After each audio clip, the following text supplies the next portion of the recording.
"I don't care what that letter promised," Clara Whitmore said, dropping her rifle case onto the platform boards so hard the station master flinched.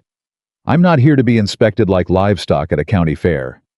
The man standing 20 feet away, tall, jaw set, like carved granite hat, pulled low, didn't move, didn't apologize, just looked at her the way a rancher looks at weather coming in from the north. Calculating, cautious, and for the first time in longer than he could remember, genuinely uncertain. If this story already has you hooked, subscribe to our channel, follow every part to the very end, and drop a comment telling us what city you're watching from. We want to see how far this story travels. Nathan Cole had written exactly 47 words in his letter to the Hartwell Marriage Agency in Chicago. He had counted them, not because he was proud of the letter, because he wanted to be certain he had wasted as few words as possible on a task he already considered more practical than personal. 47 words. Enough to describe what he needed, enough to eliminate what he didn't. Woman between 25 and 35. Sound health. Willing to work. Capable of managing a household without supervision. Comfortable with remote living. No objections to hard seasons. Quiet preferred. He had not written someone beautiful. He had not written someone warm. He had certainly not written someone who makes me feel anything. Nathan Cole was 41 years old. He had buried a wife. He had buried a son who never drew his first breath. He had spent 8 years building the Cole Ranch from 60 acres of half-dead pasture into 200 acres of productive Montana land, and he had done every single day of that alone. He knew how to work without comfort. He had made his peace with silence. What he could not do, what the ranch itself had finally forced him to admit, was manage everything by himself anymore. The cattle operation had grown beyond one man's capacity. The books needed attention he couldn't give them when he was riding fence lines until dark. The house had not been properly kept in 3 years. Thomas Reed, his foreman, had started giving him looks. The kind of looks older men give when they've decided to say something but are still working up the courage. 2 weeks before Nathan finally mailed the letter, Thomas had said it plainly. "You need a wife, Nathan. I need another ranch hand. You need someone in that house who makes it worth coming home to." Nathan had walked away without answering. Because the honest answer that he wasn't sure anything could make that house worth coming home to was not something he was prepared to say out loud. So he wrote 47 words. He mailed them to Chicago.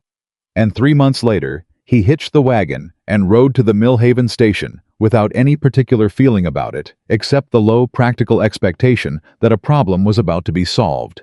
He was not prepared for Clara Whitmore. He heard her before he saw her. Not her voice, though her voice when it came was the kind that didn't ask permission to fill a room. What he heard first was the sound of argument, sharp and controlled. The kind of argument being conducted by someone who had no intention of losing.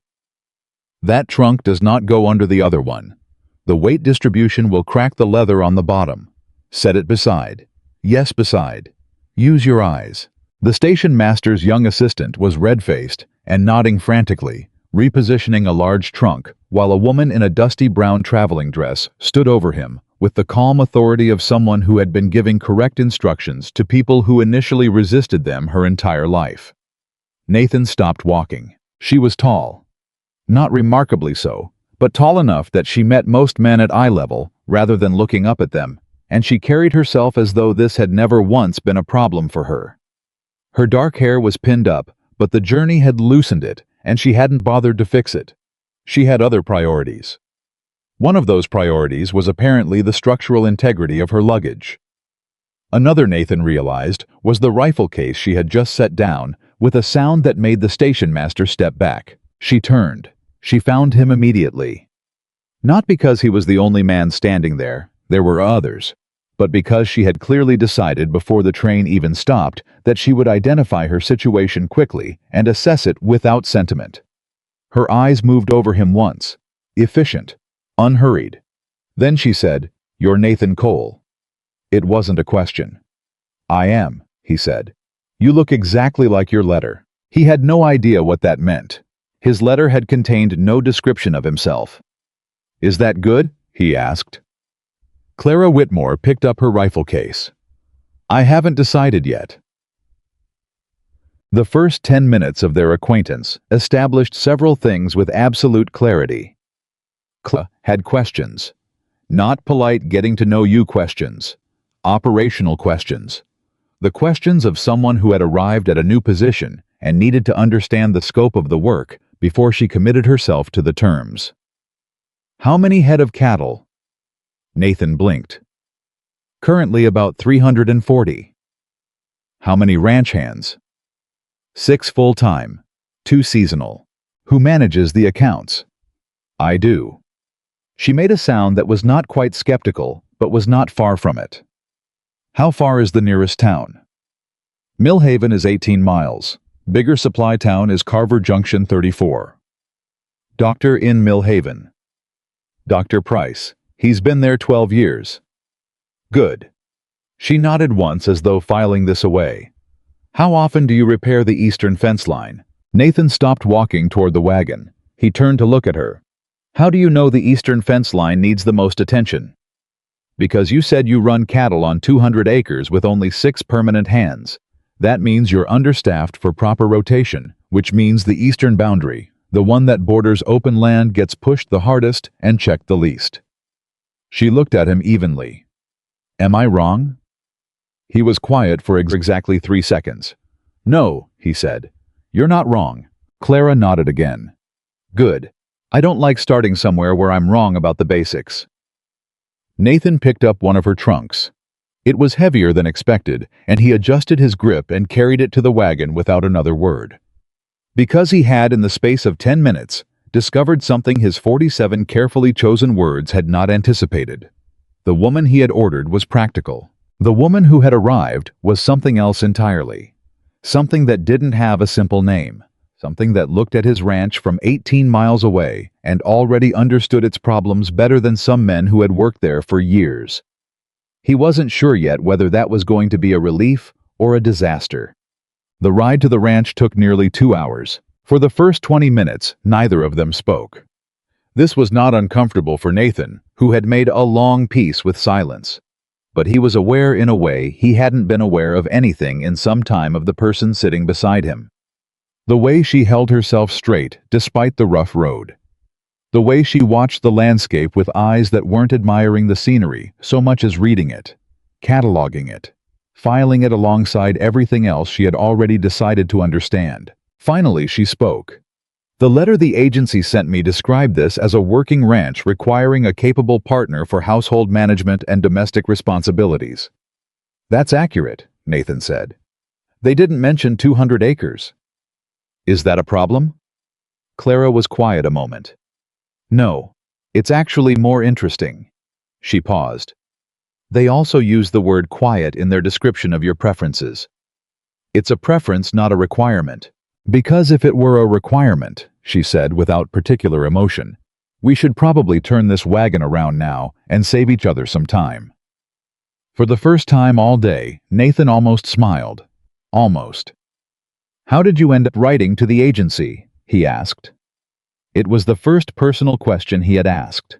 He wasn't entirely sure why he'd asked it. It wasn't on his list of things he needed to know. Clara looked out at the plains. They stretched in every direction, the grass gone golden in the July heat, the sky enormous and pale blue and cloudless. My father had a ranch in Kansas, she said. Good land. He ran it well. He taught me everything about it, the accounts, the rotation, the contracts, the hands, everything. When he died 2 years ago, the land passed to my uncle because I'm a woman, and the law agreed with that particular arrangement. She said this without bitterness. Not because she didn't feel it, Nathan sensed, but because she had already spent her bitterness on it and moved forward. My uncle decided the most practical use of me was to arrange a marriage with a business partner of his, a man named Gerald Hatch, 53 years old, 3 previous wives who all left within a year. She paused. I met him once. He shook my hand the way men shake hands with furniture they're considering buying. Nathan said nothing. So I wrote to the Hartwell agency instead, Clara continued, because I was not going to marry Gerald Hatch, and because I didn't want to disappear into someone's household and spend the rest of my life being managed. I wanted. She stopped, seemed to be deciding how much to say. I wanted to be somewhere I could be useful, somewhere the work was real, somewhere a person's actual abilities meant something. And you thought Montana was that place. She turned to look at him directly. I thought a working ranch run by one man who was already overwhelmed might be that place. A man who wrote 47 words when he could have written 4,700. A man who listed hardworking and practical, but forgot to mention beautiful or gentle or accomplished at needlework. A pause. That told me something about what he actually valued. Nathan stared at the road ahead. What did it tell you? He asked, his voice careful and level. That you might actually want help, Clara said, rather than decoration. The ranch hands had gathered in the way. Ranch hands always gather when something new arrives. Not obviously, not rudely, but arranged along fences and near the barn door with the studied casualness of men who are absolutely paying attention. Thomas Reed stood at the front. Thomas was 62, built like a man who had spent 4 decades winning arguments with the land, and he had worked alongside Nathan since the 2nd year of the ranch's existence. He was loyal in the way that only men who have seen someone at their worst and stayed anyway can be loyal. And he had opinions. Strong ones. Quietly held, but strong. His opinion of mail-order marriages was in general unfavorable. His opinion of women on working ranches was more complicated. He'd known capable women in his time, but his primary concern watching Clara Whitmore climb down from Nathan's wagon and look around at the property, with that calm assessing expression, was that this was not going to go the way Nathan expected. He just hadn't yet determined if that was good or bad. Mrs. Thomas began. Miss Whitmore, Clara said. For now. She turned to Nathan. You said the barn needed work before the storm season. I can see from here that the roof on the east section has at least 3 loose boards. Who usually handles the structural repairs? Dead silence. Thomas looked at Nathan. Nathan looked at Clara. Briggs usually, Nathan said slowly. One of the seasonal hands. And when does Briggs arrive? September. The storms come in August. Another silence. Yes, Nathan said. They do. Clara turned back to the barn with the air of someone mentally moving a task from one column to another. Then someone else will have to handle it. I'll take a closer look tomorrow morning. She picked up her smaller bag. Which way is the house? Thomas waited until she was inside. Then he turned to Nathan with an expression that was equal parts alarmed and fascinated. That, Thomas said carefully, is not what I expected. No, Nathan agreed. Is she always like that? Nathan considered the 2 hours he had just spent in a wagon with Clara Whitmore. I think, he said, that might be the closest to relaxed she gets. Thomas was quiet for a long moment. God help us, he said finally, and went back to work. The first week was a war of small negotiations, conducted without either side ever admitting they were negotiating. Clara did not ask permission for anything. She also did not demand authority over anything. What she did was observe, identify a problem, and solve it, and then if Nathan hadn't noticed, mention it matter-of-factly the way you mentioned that a gate has been left open. Not to show off. Because the gate was open. The cattle records were in 3 different ledgers, with no consistent system, and entries were missing for the past 6 weeks. Clara found this on the 2nd day. She said nothing to Nathan. She simply sat at the desk in the corner of the main room after supper and began reconciling them, working by lamplight until nearly midnight. Nathan came downstairs for water, found her there, and stopped. What are you doing? He asked. Correcting the June and July entries, she said without looking up. You've been double counting the southeast herd. It's a small error, but it'll throw off your purchase calculations at the fall market. He stood in the doorway for a long moment. I would have caught it, he said. Clara finally looked up. Her expression was not unkind. When? He had no answer. He went back to bed. But the next morning he left her space at the desk without being asked. The food stores were being poorly rotated, meaning older supplies were being pushed to the back while newer goods were used first, a slow, invisible form of waste that added up over months. Clara reorganized the entire storage room on the third day. When one of the ranch hands, a young man named Pete Dawes, made a comment about women in kitchens, she handed him a list of everything that had been going quietly bad for the past 2 months and the rough cost of replacement. Pete Dawes didn't make another comment. The water barrel system at the far pasture was inadequate for the herd size, and the cattle were walking too far each day, losing weight they shouldn't be losing before market. Clara mentioned this to Nathan on the fourth evening, along with a rough calculation of the weight loss over a season and what it cost per head. Nathan stared at the numbers. "How did you learn to calculate that?" he asked. "My father." "He must have been a good rancher." Something moved across Clara's face. Not grief exactly. Something quieter and older than fresh grief.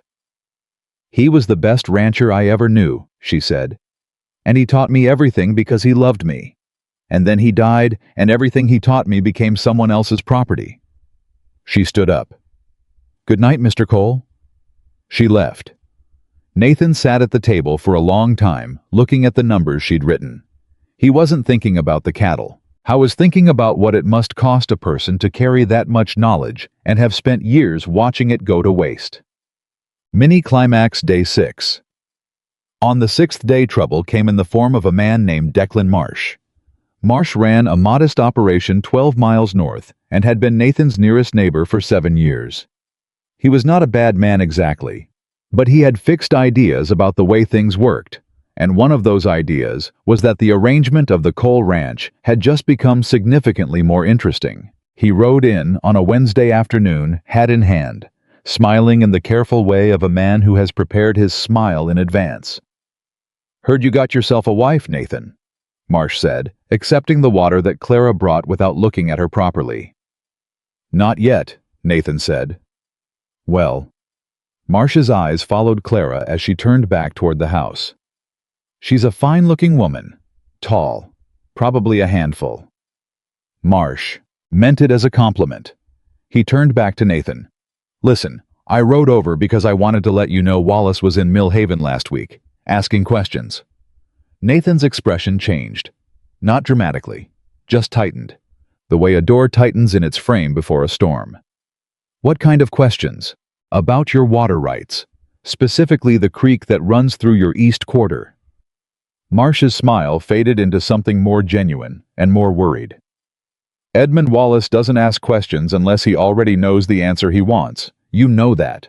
Nathan knew that. Edmund Wallace was a cattle investor from Billings who had been moving through Montana for the past 2 years, buying up struggling ranches and consolidating water rights. He was educated, patient, and completely ruthless in the way that men are ruthless when they have enough money to make their ruthlessness legal. He had already absorbed 4 properties in the surrounding area. "He's got no claim on my water rights," Nathan said. "The deed is clear." "Deeds are clear until someone with a lawyer says they're not," Marsh said. He put his hat back on. "Just thought you should know." After Marsh rode away, Nathan stood at the fence for a long time. He heard her approach before she spoke. He was beginning to learn the particular sound of her footsteps, purposeful, but not heavy. The walk of someone who always knew where they were going. "I heard what he said," Clara said. She didn't pretend she hadn't. He was beginning to understand that she rarely pretended anything. "It's probably nothing," Nathan said. "It's probably not nothing," Clara said. "Men like Wallace don't ask casual questions." A pause. "Do you have copies of the original water rights documentation?" "They're in the land records, filed in Carver Junction." "Good. When's the last time you checked them?" "When I filed them, 8 years ago." Clara was quiet for a moment. "It might be worth having someone look at them again. Soon." Nathan turned to look at her. "Why?" "Because if Wallace is asking questions, he's found something he thinks is a weakness," she said. "And it's better to know what that is before he decides to use it." It was the right analysis. It was exactly what Thomas Reed would have told him, or what he would have told himself, if he hadn't been managing 340 cattle and a broken fence line and a household that suddenly had another person in it. He looked at her for a long moment. "You're wasted as a housekeeper," he said. Clara's expression didn't change, but something in her eyes did. Just slightly. The way light changes when a cloud moves. "Yes," she said simply. "I am." Mini Climax Day 12. On the 12th day, Nathan found her fixing the barn roof. Not supervising, not standing below and pointing. Up on the roof, balanced on the east section with a hammer and a belt of nails, replacing the loose boards with the calm efficiency of someone who had clearly done this before. He stood below and looked up at her for a full 30 seconds. "What are you doing?" he called up. "The obvious thing," she called back. "That's a 12-foot drop if you slip." "Then I won't slip." "Clara." "The boards are worse than I said yesterday," she interrupted, not pausing in her work. "If we wait for Briggs, we'll lose the entire east corner to the first storm. I know how to do this. My father built his barn from scratch. I handed him every board." She drove a nail with 3 clean strikes. "Go do something useful, Nathan. There's a lot of it waiting for you." He stood there for another moment. Then, without another word, he climbed up after her. They worked for 4 hours side by side on that roof, not talking much, not needing to. And when they came down at dusk and stood in the yard with sawdust on their clothes and the sky going red and gold above the plains, Thomas Reed looked at them both and then looked away quickly, as though he'd accidentally seen something private. At supper that night, nobody said anything, but something had shifted. Quietly, without announcement. The ranch hands started deferring to Clara's organizational suggestions without Thomas having to tell them to. Not because anyone had made a decision about it, because she had earned it on a barn roof in the afternoon heat, and on the frontier, that was how authority worked. 2 weeks in the question that had been circling the property finally landed. It was Thomas who asked it late one evening when Nathan was checking the cattle records in the barn. "Are you going to marry her?" Nathan didn't look up. "The arrangement requires." "I didn't ask what the arrangement requires," Thomas said. "I asked if you're going to marry her." He paused. "Because I've been watching you for 2 weeks, and I've been watching her. And that woman, she's not going to stay in a situation that doesn't make sense to her. She's not built for half measures. She agreed to the arrangement. She agreed to come here. She hasn't agreed to anything else." Thomas leaned against the stall. "She's still deciding, Nathan. About you. About all of this. And if you keep treating her like she's a hired hand with sleeping quarters, eventually she's going to make a decision that takes her somewhere else." Nathan finally looked up. "And if I don't?" he asked. "If I ask her formally and she says no, she's put 2 weeks into this ranch already. She's already changed. She's already changed more than 2 weeks of hired help would," Thomas said quietly. "That's exactly the point." Nathan closed the ledger. He sat with that for a long moment. "She's not what I expected," he said finally. "No," Thomas agreed. "She's not quiet. Lord, no. She's stubborn. She doesn't ask for help when she should. She's got a temper she keeps contained, but it's there." "All true. She's also—" Nathan stopped. Thomas waited. "She makes the house feel like something," Nathan said. Carefully, as though the words were unfamiliar in his mouth. "It didn't feel like anything before. I'd come in at night and it was just walls. And now she's got the kitchen organized differently, and she rearranged the front room so the lamp is by the chair and the books are—" He stopped again. "It's nothing." "It's not nothing," Thomas said. "And you know it." On the 19th day, Clara hurt her hand. She'd been repairing the fence on the far east boundary alone because she had gone out at dawn before anyone was up and hadn't mentioned where she was going. She came back at midday with her left hand wrapped in her kerchief and the expression of someone who planned to say nothing about it and expected this plan to succeed. Nathan was in the yard when she rode in. He saw the kerchief immediately. "What happened?" "Wire," she said. "I'm fine. Let me see." "Nathan." "Clara." His voice was quiet, but it stopped her. She looked at him. I wasn't commanding. He was asking. There was a difference, and they both knew it. She held out her hand.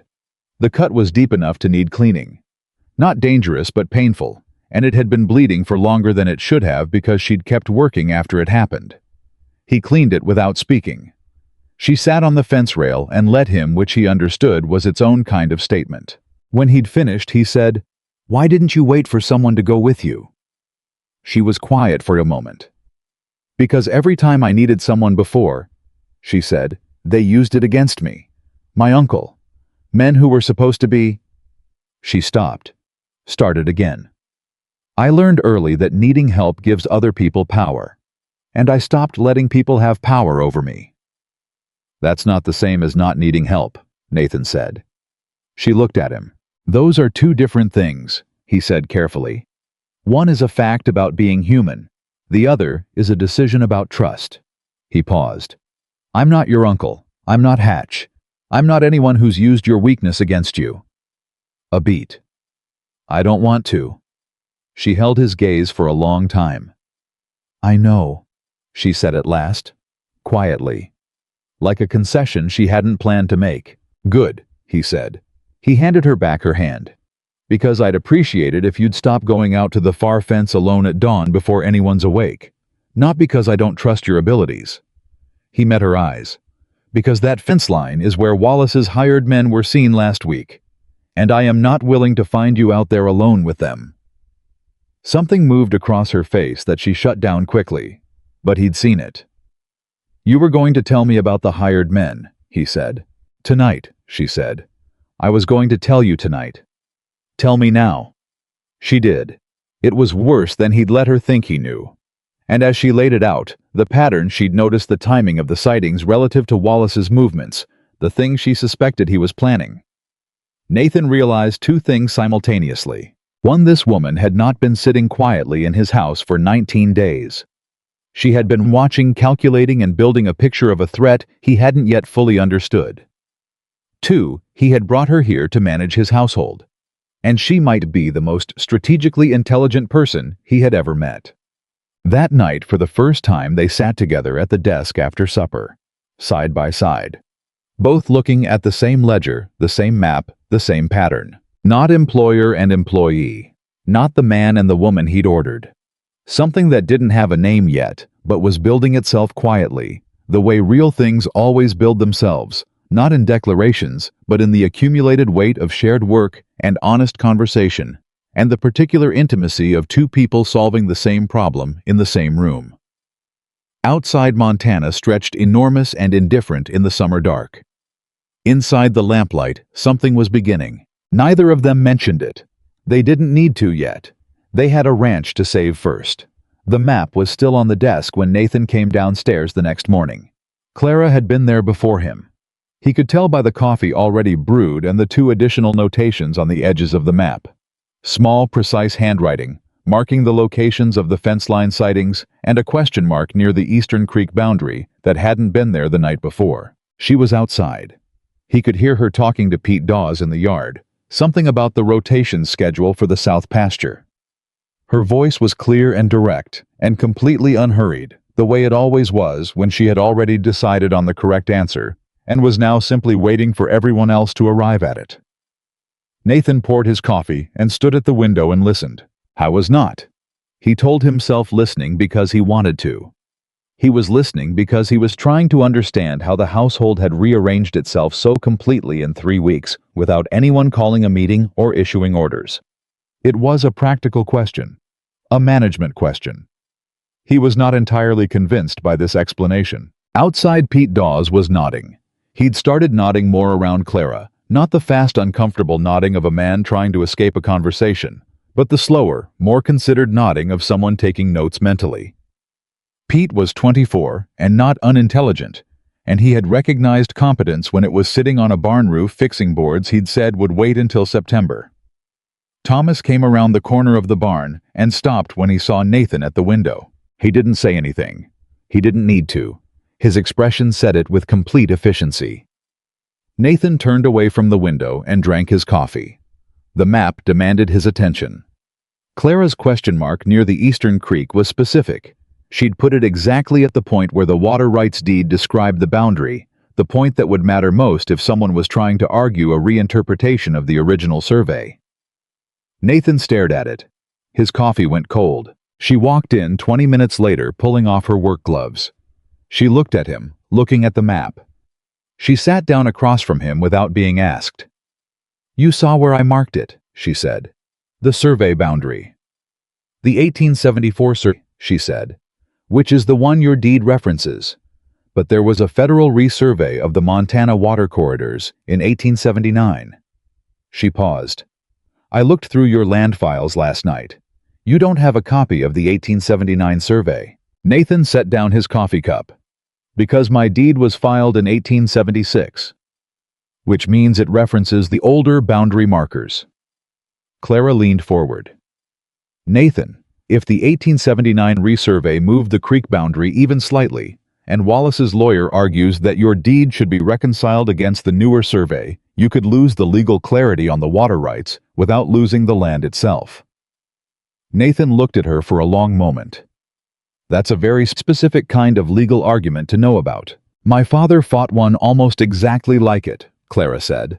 "He won, but only because his lawyer caught it early." Her jaw tightened slightly. "My uncle lost the eastern quarter of his property to a boundary argument in 1881. He still doesn't fully understand what happened." She met Nathan's eyes. "I do." The room was very quiet. "How did you learn all of this?" Nathan asked. He meant it as a genuine question, not skepticism. "My father believed that a person who couldn't read a contract was a person who could be robbed legally," Clara said. "He taught me to read everything. Deeds, survey records, shipping contracts, everything. He said ignorance was the most expensive thing a rancher could afford." A brief pause. He was right. Nathan pushed back from the desk and stood. He walked to the window.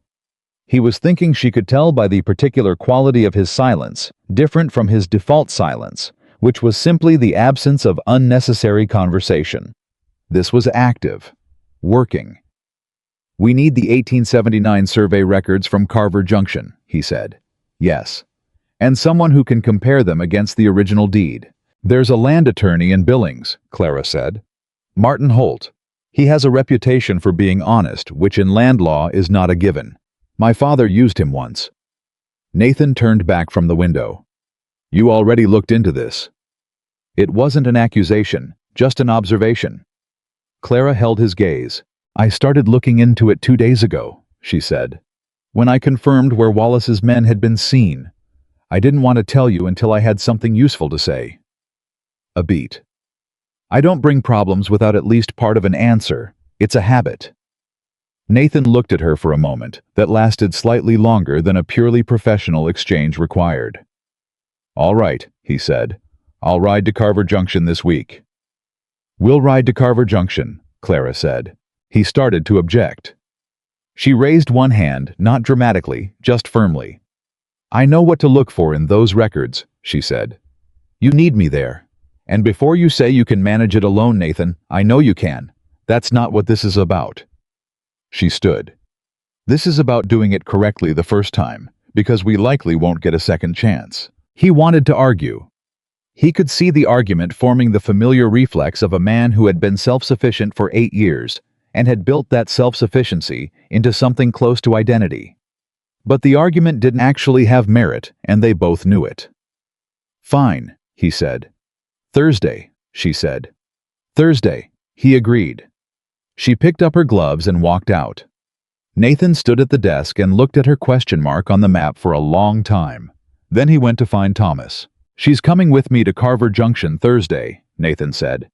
Thomas didn't look up from the harness he was mending. "Good. You don't have any objections to that, should I? You had objections to everything 2 weeks ago." Thomas set down the harness. He looked at Nathan with the direct, uncomplicated honesty of a man who had known him too long for performance. "I had objections to the idea of some frightened woman arriving by train and needing to be looked after," he said. "That is not what showed up." He picked the harness back up. "What showed up fixed my barn roof without being asked, and told Pete Dawes exactly how much money he'd been costing this ranch with the supply rotation without once being unkind about it." He paused. "I don't have objections to competence, Nathan. I have gratitude for it." Nathan was quiet. "She said the house doesn't feel like anything." Thomas added, his voice more careful now. To you. That it just feels like walls. Nathan looked at him sharply. She said that. No. You did. 2 weeks ago in the barn. Thomas kept his eyes on the harness. I'm just noting that you said it, and that I haven't heard you say it since. Nathan left without answering. But Thomas was right, and he knew it. He just wasn't ready to say so out loud yet. The ranch had changed. Not in the large ways, not in the number of cattle, or the acres worked, or the contracts arranged. In the small ways. In the lamp positioned beside the reading chair. In the kitchen that no longer smelled like 3 years of a man eating alone. In the sound of another person's footsteps in the morning, purposeful and real, moving through the rooms before sunrise, while the land outside was still dark. Nathan had not realized how much he had stopped noticing the silence until someone arrived who made it impossible to stop noticing it. He wasn't sure what to do with that.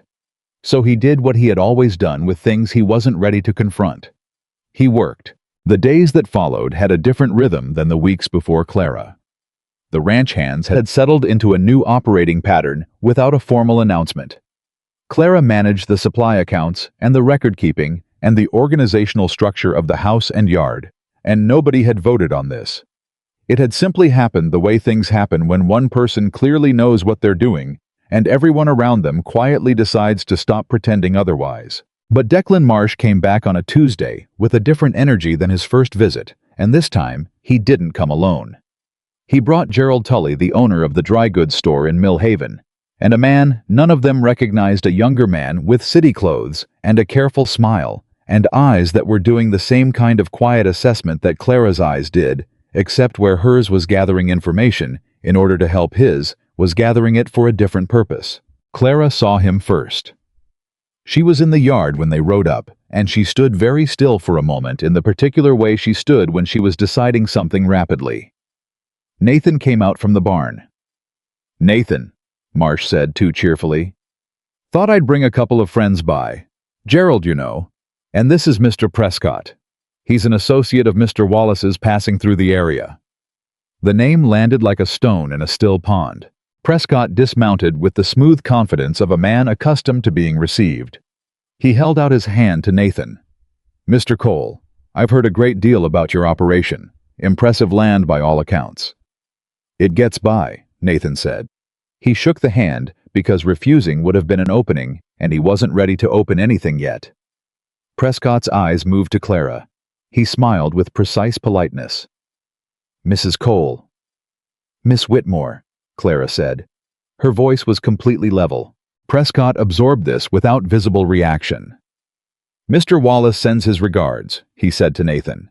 He asked me to mention that if you ever wish to discuss the Eastern water rights purely in terms of regional development cooperation, he'd be very happy to sit down over a meal. Regional development cooperation, Nathan repeated. Neighboring operations working together, Prescott said pleasantly. Water management, that sort of thing. I manage my own water just fine, Nathan said. Of course you do. Prescott smiled again. This would simply be a conversation. Mr. Wallace values good relationships with his neighbors. Then he should stop sending men to walk my fence line, Nathan said. That would be a good start on the relationship. The smile didn't waver. I'm not sure what you mean. I think you are, Nathan said. Give Mr. Wallace my regards. Prescott held the moment a beat longer than necessary, then nodded pleasantly, remounted, and rode out. Marsh looked uncomfortable and followed without saying goodbye to anyone. Gerald Tully lingered. Nathan, Tully said quietly, once the others were out of earshot. I want you to know Marsh asked me to come along. I didn't know Prescott would be part of it. I don't like this. He glanced toward where Prescott's horse was disappearing down the road. Wallace has been putting pressure on 3 other operations south of here. Morrison sold last month. Couldn't hold on. Morrison had debts, Nathan said. Morrison had debts that got worse very fast, Tully said pointedly. Just be careful. He looked at Clara for a moment, something respectful in his expression. The whole town's been talking about you, Miss Whitmore, in good ways. Just wanted you to know that. He tipped his hat and left. Clara waited until he was gone. He manufactured Morrison's financial problems, she said quietly. Or made them worse. That's what Tully meant. Probably. Then he'll try to do the same to you. Nathan turned to look at her. She was watching the road where Prescott had gone with an expression that was not frightened and not angry. It was focused. The same expression she'd had on the barn roof when she was measuring boards. She was already solving it. "What are you thinking?" he asked. "I'm thinking we need those survey records faster than Thursday," she said. "And I'm thinking we should go through your shipping contracts before we leave. If he's going to interfere with your cash flow, the contracts are where he'll find the leverage." They went through the contracts that night, all of them. Clara laid them out on the desk in chronological order and went through each one while Nathan read alongside her, and twice she stopped and said "here," and pointed to a clause, and both times she was right. There were ambiguities, small and probably unintentional on the original drafter's part, but ambiguities that could be argued against Nathan if someone with sufficient legal resources wanted to try. "Can we get these reviewed?" she asked. "Holt, the attorney in Billings. I'll write to him tonight. We should also talk to the other ranchers. If Wallace has been doing this across multiple properties, he has a pattern. Patterns can be documented." She paused. "Documented patterns can be presented to a federal land commissioner." Nathan looked at her. "That's a significant step." "Only if the pattern exists," Clara said. "If it does, it's not just your problem to solve alone." I thought about that. He'd spent 8 years solving his problems alone. It had become reflex. It had become he realized something he'd confused with strength, when sometimes it was just stubbornness. "You've done this before," he said. "This kind of organized response, documenting things." Clara's hands stilled on the contracts. She was quiet for a moment. "When my father was sick," she said. "Before he died, there was a man who tried to buy the Kansas property at a fraction of its value. He thought a dying man and his daughter couldn't fight him." She didn't look up. "We documented everything. Every conversation, every written offer, every piece of correspondence.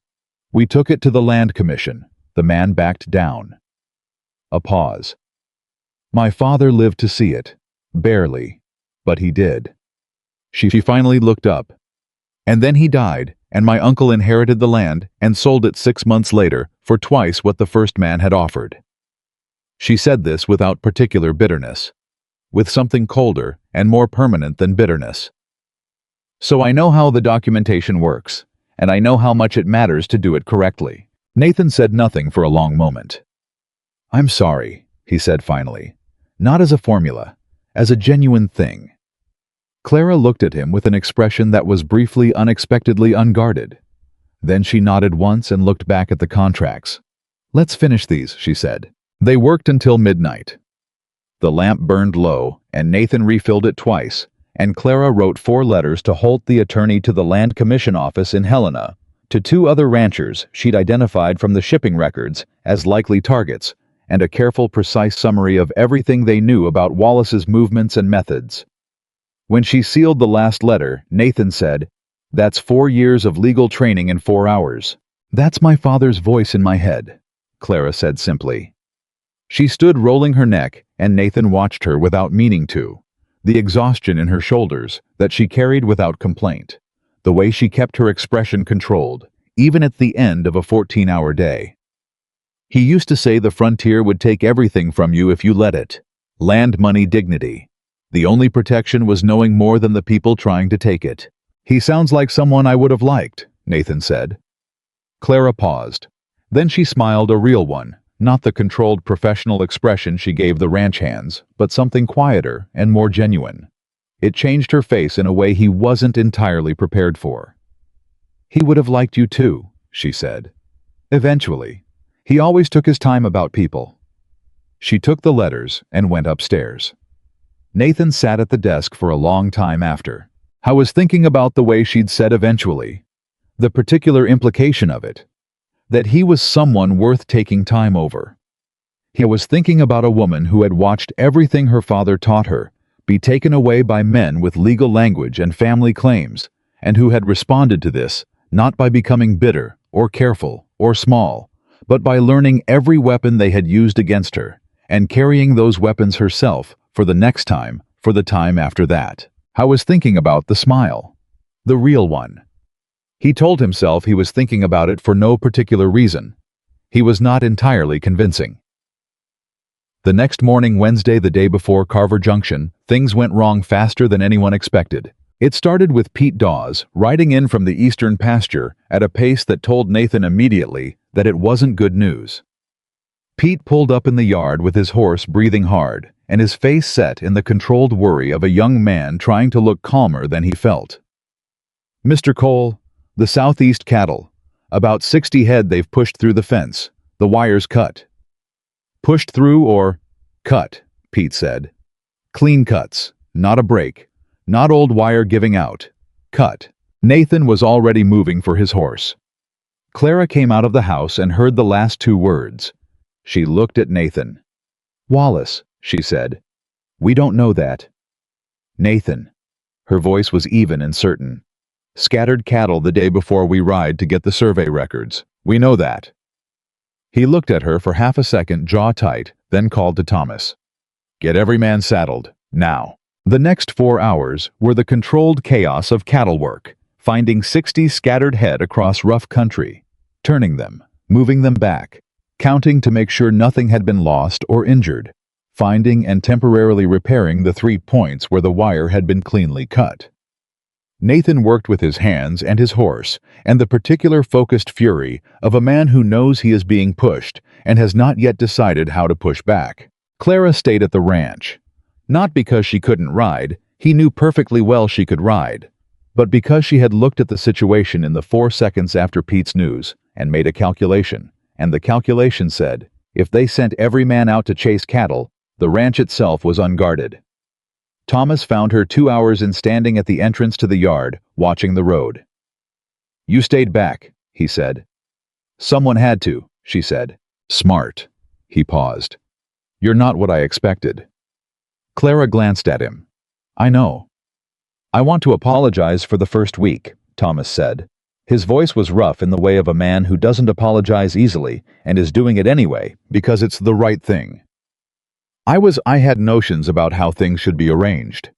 I've spent enough time on this earth to know that notions and reality don't always match up." Clara was quiet for a moment. "I've been told I'm difficult," she said. "I probably am." She paused. "I've been places where the alternative to difficult was invisible, so I'll take difficult." Thomas looked at her for a long moment. "Nathan hasn't told you yet," he said. She turned to look at him. "Told me what? How he talks about you." Thomas seemed to be weighing something. "Or doesn't talk," which is Nathan's version of the same thing. He shook his head slightly. "Forget I said anything. I'm an old man who talks too much." "Thomas." He met her eyes. "Don't protect him from his own feelings," she said quietly. "He doesn't need protecting. He needs someone to stop letting him pretend the silence is fine." Thomas stared at her. Then he nodded once slowly. "Yes," he said. "That's exactly what he needs." When Nathan came back at midday, dusty, frustrated, 60 head returned, and 2 ranch hands still out, making sure the fencing held. He found Clara at the desk with a new sheet of paper and a list of dates.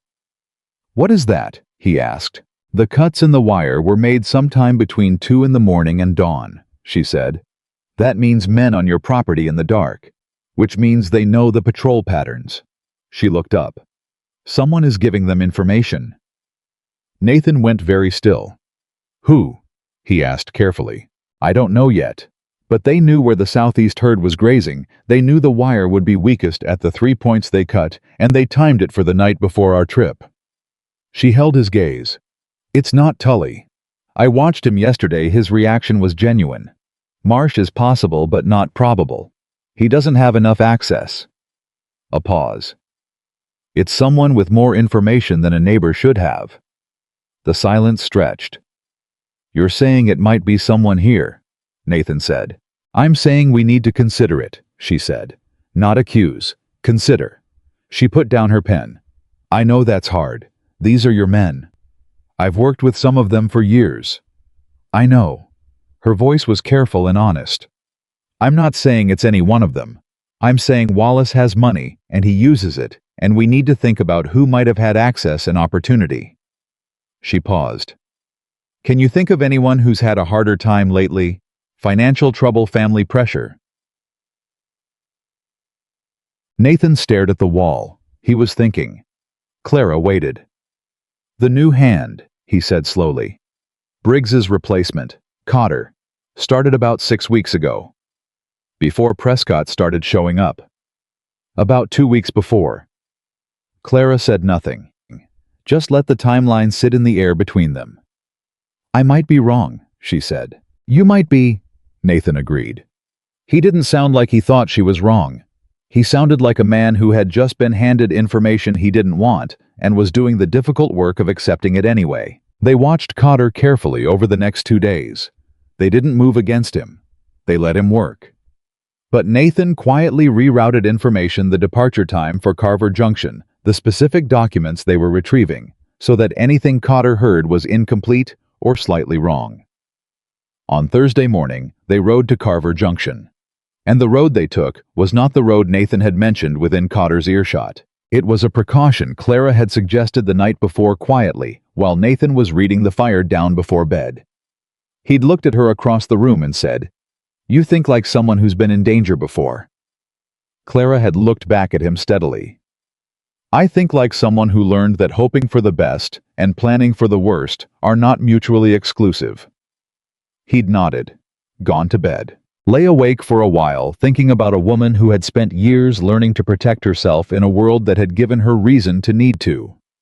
Thinking about whether she was learning slowly that not every person in that world was going to use what she gave them against her. Thinking about whether he was being careful enough about deserving that. In Carver Junction, the Land Records Office was run by a thin, meticulous man named Garfield, who treated his filing system with the devotion of a man who has decided that the organization of documents is a moral position. He was initially uncertain about Clara's presence, not rudely but uncertainly, in the way of a man whose professional world had rarely included women asking informed questions about survey methodology. He became certain very quickly. Clara laid out the 1874 deed documentation and asked clearly and specifically for the 1879 Federal Resurvey maps for the eastern Montana water corridors covering Nathan's land boundaries. Garfield pulled them. She put them side by side. She found the discrepancy in 11 minutes. "There," she said. Nathan leaned in. The 1879 resurvey had shifted the recorded centerline of the creek by approximately 40 feet at the boundary point. 40 feet. In most contexts, meaningless. In the context of a water rights claim, potentially everything. "This is what Wallace is planning to use," Clara said quietly. "He'll argue the deed should be interpreted against the later survey. He'll claim the water rights boundary is 40 feet east of where you've always understood it." She looked at Garfield. "Is there precedent for that argument in Montana territory?" Garfield looked uncomfortable. "There have been cases," he said carefully. "What decided them?" Nathan asked. "Mostly the quality of the original deed language and the history of active use." Garfield hesitated. "And to be frank, the quality of legal representation." Nathan looked at Clara. "Holt," she said. "Holt," he agreed. They got certified copies of both surveys and rode back. The return trip was faster. Nathan pushed the pace, and Clara matched it without complaint, riding with the easy competence of someone who had spent years on horseback and didn't need to perform the fact. Halfway back, Nathan said, "You found it in 11 minutes." "I knew what I was looking for," she said. "Most people wouldn't have known to look." Clara was quiet for a moment, watching the road ahead. "My father spent 2 months fighting a case like this," she said. "I sat in on every meeting. I was 19. I took notes because he asked me to." She paused. "I've had the notes in my head for 10 years. "Waiting," Nathan said. "I suppose so." She looked at him. "Strange thing to wait for." "Not strange," he said. "Useful. Very specifically useful today." Something settled between them on that road. Not a declaration. Nothing as clear as that. but the easy rhythm of two people who had stopped pretending they were merely a practical arrangement, even if neither of them was ready to say so. When they got back to the ranch, Thomas met them in the yard. His face told Nathan something had happened. "Cotter's gone," Thomas said. "Saddled up about 2 hours after you left. Took his pay from the lockbox, only what he was owed, nothing extra." He paused. "He left a note." He handed it to Nathan. Nathan read it. His expression didn't change, but his jaw tightened. He handed it to Clara. The note was short. "I'm sorry, Mr. Cole. He said it would just be information. I didn't know about the wire." Clara read it twice. She handed it back to Nathan. "He didn't know about the wire," she said. "That means Wallace had other people here. Cotter was just the information channel." She looked at Thomas. "Check if anything else was moved or accessed. The records box, the deed storage." "Already did," Thomas said. "The lockbox wasn't touched, but the saddle room, someone went through it, looking for something." He paused. "The copy of the original deed you keep in the ranch files. It's gone." The silence that followed was complete. Nathan stood very still. Clara turned to the bag on her saddle and withdrew a folded document. A certified copy. The one she'd gotten from Garfield's office 3 hours ago. She held it out to Nathan. "Good thing we went today," she said. Nathan took it. He looked at her for a moment with an expression she hadn't seen from him before. Not gratitude exactly, because gratitude implied surprise, and she thought maybe he had stopped being surprised by her somewhere around day 4. Something more than gratitude. Something that recognized clearly, and without performance, that the person standing in front of him had just protected something he couldn't have protected alone. "Yes," he said quietly. "Good thing." Thomas looked between them. He turned around and walked very purposefully back to the barn, giving them the privacy of his absence, the way only a man who has known someone for a long time knows how to do. That night, Nathan sat on the porch after supper for a long time. Long enough that the sky went fully dark and the stars over Montana came out in their relentless abundance. Clara brought him coffee without being asked. She sat in the other chair they had fallen into, the 2 chairs on the porch in the evenings. Another arrangement that hadn't been announced and didn't need to be. "He's not going to stop," Nathan said. It wasn't a question. "No," Clara said. "This was a test, to see what we'd do, to see what you had, whether you were prepared." She wrapped both hands around her cup. "He knows now that someone here understands what he's doing. That changes his calculation." "Does that make it better or worse?" Clara thought about it honestly. "Both," she said. "It makes the next move more dangerous. But it also means the advantage of surprise is gone for him. He was expecting a rancher who'd be confused by the legal complexity. That's not what he's dealing with anymore." Nathan was quiet for a moment. "He's dealing with you," he said. "He's dealing with both of us," Clara said, and there was something in her voice that was not quite firmness and not quite warmth, but was somewhere in the complicated territory between them. "That's different. That's harder to plan against." Nathan turned to look at her. She was looking at the stars.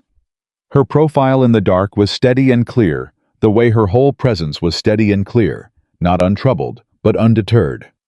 The face of a woman who had made peace with the difficulty of things without ever making peace with being defeated by them. He had written 47 words asking for someone practical. He had said quiet would be preferred. He looked at Clara Whitmore on his porch under the Montana stars, and he thought I was so wrong about what I needed. He didn't say it. He wasn't ready to say it. But he thought it clearly and completely for the first time. And when he turned back to the stars, the silence between them was not empty. It was full of everything neither of them had said yet, waiting patiently in the dark, the way real things wait, not demanding, not disappearing. Just there, growing. The letter from Martin Holt arrived on a Monday, 8 days after Clara had written to him. It was not the letter Nathan had hoped for. Holt was careful and precise in his language. Clara had said he was honest and an honest attorney. He writes carefully because he understands that hope is not a legal strategy. He confirmed what the certified survey copy suggested. The 1879 resurvey did create an arguable ambiguity in the original deed boundary. He had seen this argument used before in Montana territory. He had seen it succeed twice. He had seen it fail 3 times, but the 3 failures had all depended on the same thing: the demonstration of continuous documented uncontested use of the water source by the original deed holder. Nathan read the letter twice at the kitchen table. Clara read it once and set it down. Continuous documented use, Nathan said. 8 years of it, Clara said. Do you have records? Some, not organized. Then we organize them. She was already standing.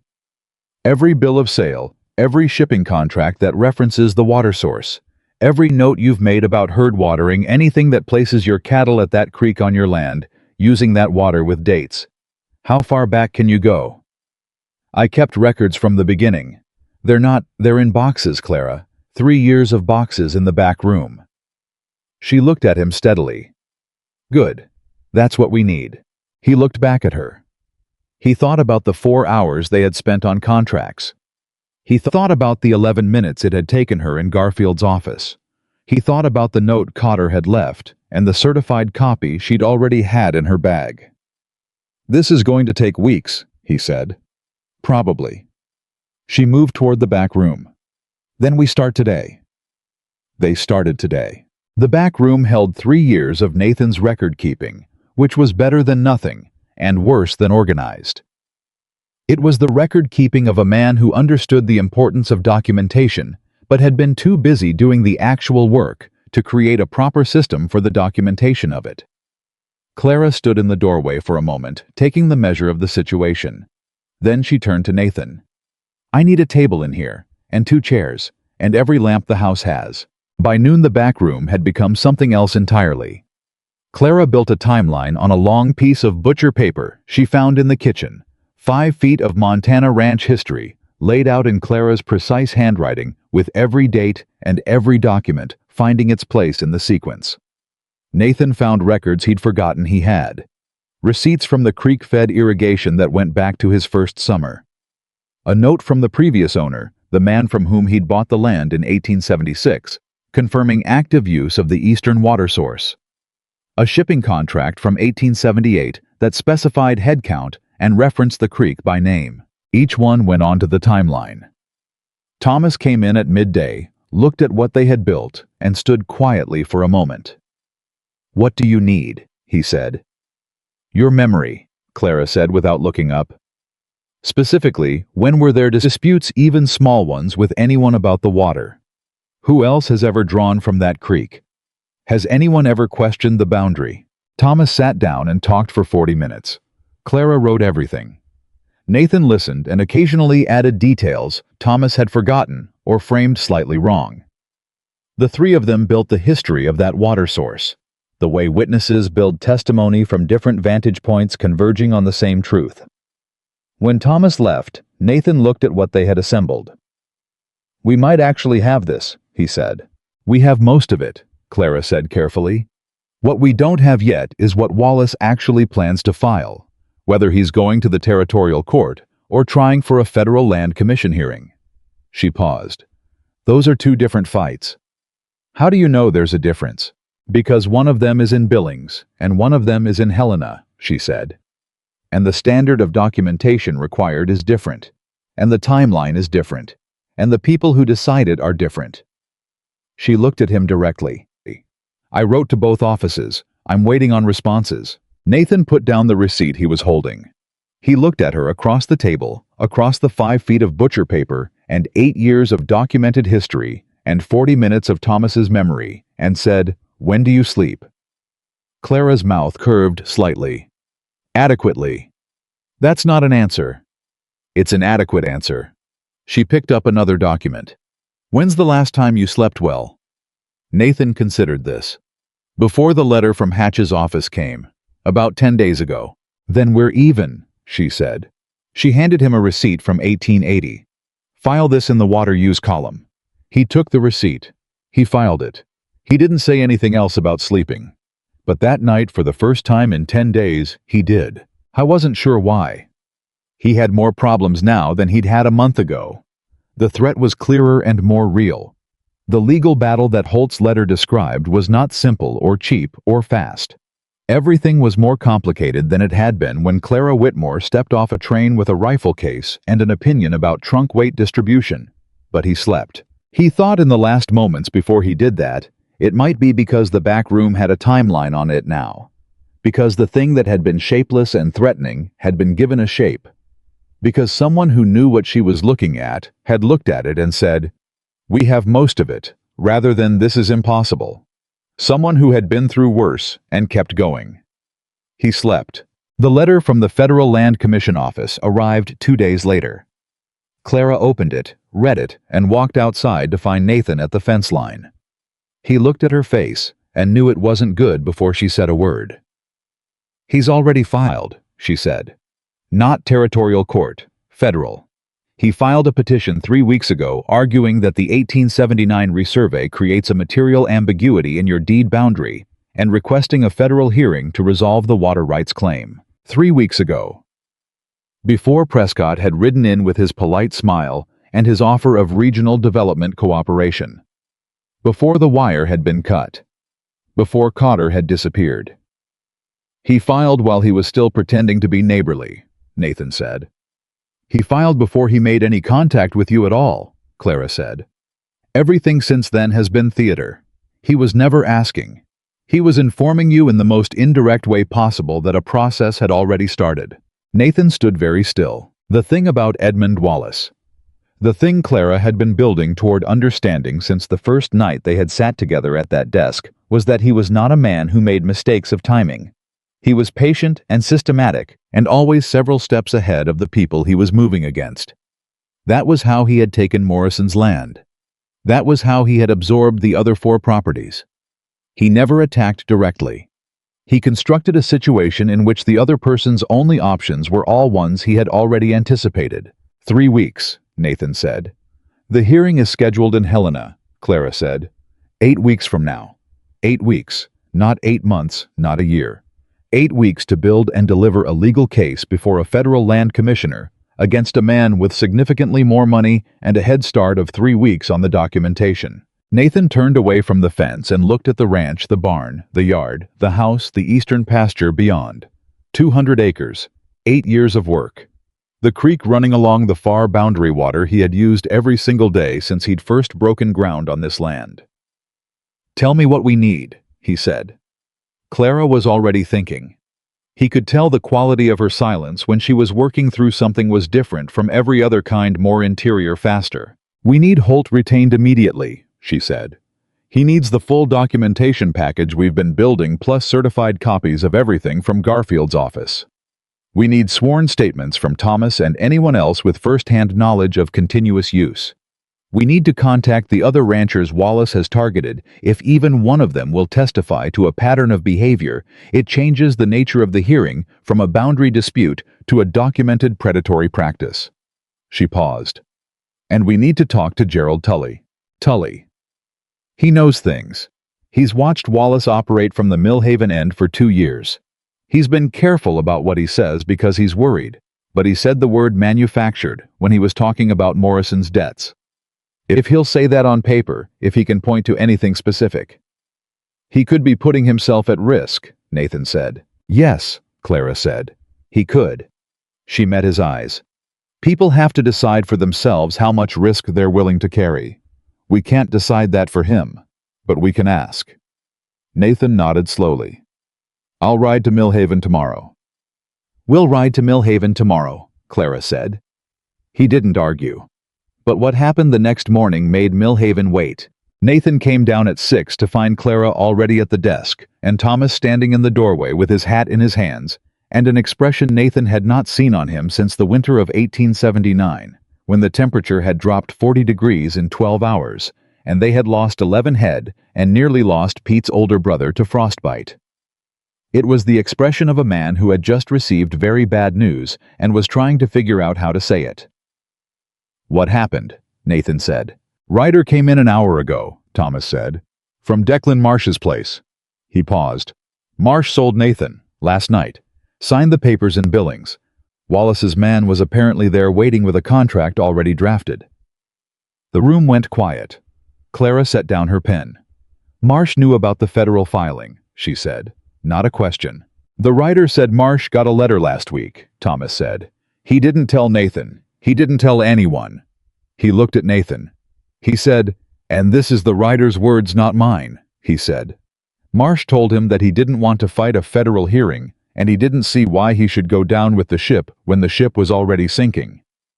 Nathan said nothing, but Clara watched his face, and what she saw there was not anger and not betrayal. It was something older and heavier. The particular pain of a man who has lost a neighbor. He'd known for 7 years to fear and understands the fear, even while he stands in exactly the same current and has chosen not to go under. He'll use Marsh's sail as evidence of the disputed territory's instability, Clara said quietly. That's why he moved fast. A neighboring property changing hands weakens the impression of a settled, uncontested boundary. I know, Nathan said. His voice was flat. I know exactly what it does. Then we work harder, she said. He looked at her. I know that sounds simple, she said. I know it's not simple. Marsh was your neighbor for 7 years, and that is a real loss, and you're allowed to feel that. She paused. And then we work harder, because there's no other option. Thomas looked between them. He put his hat back on. Tell me what you need, he said, and walked out to go get it done. They rode to Millhaven the next morning. Tully was behind his counter when they walked in, and he looked at them both with the expression of a man who had been expecting this conversation for some time and had not yet decided what he was going to say. Nathan waited. Clara had told him on the ride over, "Let me start it. You're too close to it right now. You'll push when you should wait." He hadn't liked this. He had acknowledged she was right. "Gerald," Clara said, settling herself on the customer side of the counter, as though she had all day and nowhere else to be. "We know about the federal filing. We know about Marsh. We're going to fight this." She paused. "We'd like to know what you know about how Wallace operated with Morrison." Tully was quiet for a long moment. "I could lose my supply contracts if I talk," he said. "You could," Clara agreed. "That's a real risk. I won't pretend otherwise." "Wallace has reached," Tully said. "He's got buyers and suppliers across 3 counties. If he decides I'm a problem." "If he wins this," Clara said, "he'll own the Eastern Water Corridor. You know what that does to every property in this valley over the next 10 years. You've been watching him work. You know what the end of that looks like." Tully looked at Nathan. Nathan said, "I'm not going to ask you to carry a risk.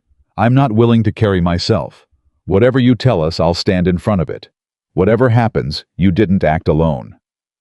Tully looked at the counter for a moment. Then he reached under it and pulled out a ledger, not a store ledger, a personal one, small and worn at the corners. "Morrison came to me 6 months before he sold," Tully said. "He was having trouble with his cattle shipments, delays, rejections at the rail yard. 2 full loads turned back with health inspection flags that didn't make sense, given the condition of the herd." He opened the ledger to a page that was dense with small, careful notes. "I tracked it because Morrison was a good customer, and I was worried about him. The inspection officer who flagged his load, same man 3 times. Name of Breyer. I wrote to the rail authority in Billings and asked about Breyer's assignment rotation. His assignment to that yard started exactly 3 weeks before Morrison's first rejection." Clara looked at the ledger. Her voice was completely calm. "Do you have the correspondence?" "I have everything," Tully said. "I've had it for a year. I just didn't know who to send it to." He paused. "Or whether it would make any difference." "It will make a difference," Clara said. "Can we take this?" "I'll make you copies," Tully said. "I'm keeping the originals. If this goes to Helena, I want the originals in my safe." "That's exactly right," Clara said. They spent 2 hours at Tully's counter. By the end, Clara had a full picture of Wallace's method that manufactured shipping disruptions that created cash flow problems, the conveniently timed legal filings, the patient application of pressure until a sale became the path of least resistance. It was systematic. It was documentable. And it reached far enough that when they finally rode out of Millhaven, Clara turned to Nathan and said, "This isn't just your case anymore." "What do you mean?" "I mean that what Tully just gave us is evidence of a coordinated scheme across multiple properties over at least 3 years," she said. "That is not a boundary dispute. That is federal fraud. She looked at him steadily. If we present it correctly in Helena, we're not just defending your water rights. We're exposing a pattern of criminal land manipulation. Nathan took this in. That changes the stakes, he said. Significantly, Clara agreed. It also changes our position. We're not just defendants anymore. She paused. We're witnesses to something much larger. The night they returned from Mill Haven, the storm came. Not the legal storm, an actual one. The kind Montana delivered in August without apology. Fast-moving, violent with lightning that made the cattle wild, and wind that tested every repair Clara and Nathan had made to the barn roof and found two places they had missed. Nathan was out with Thomas and 3 hands before the first crack of thunder finished. Clara organized the house, stored the documentation, safely wrapped the irreplaceable certified copies in oilcloth, got them into the lockbox, and then did something that surprised everyone who saw her. She went to the barn. Not because she had been asked, because she had assessed the situation and determined where she was needed. The barn was chaos in the animal way. Horses pulling at their ties, the cattle in the adjacent pen pressing against the fence, in the particular panicked mass movement that could turn into a stampede if it wasn't managed correctly. One of the younger hands, a boy named Will, who was 17 and still learning the edges of his own fear, was frozen near the back wall, holding a lead rope connected to a horse that was not remotely interested in being held. Clara went straight to him. "Will?" she said sharply, cutting through the noise. He looked at her with wide eyes. "You're holding too tight," she said. "You're making him feel trapped. Ease the rope. Don't let go, ease it. Talk to him." Low voice. She moved to his left side and put her own hand on the horse's neck, steady and firm and unafraid. "You've handled him before. He knows you. Remind him." Will did what she said. The horse's head dropped slightly. "Good," Clara said. "Hold that." She moved to the next horse. She worked through the barn, the way she worked through everything systematically, without wasted motion, completely calm.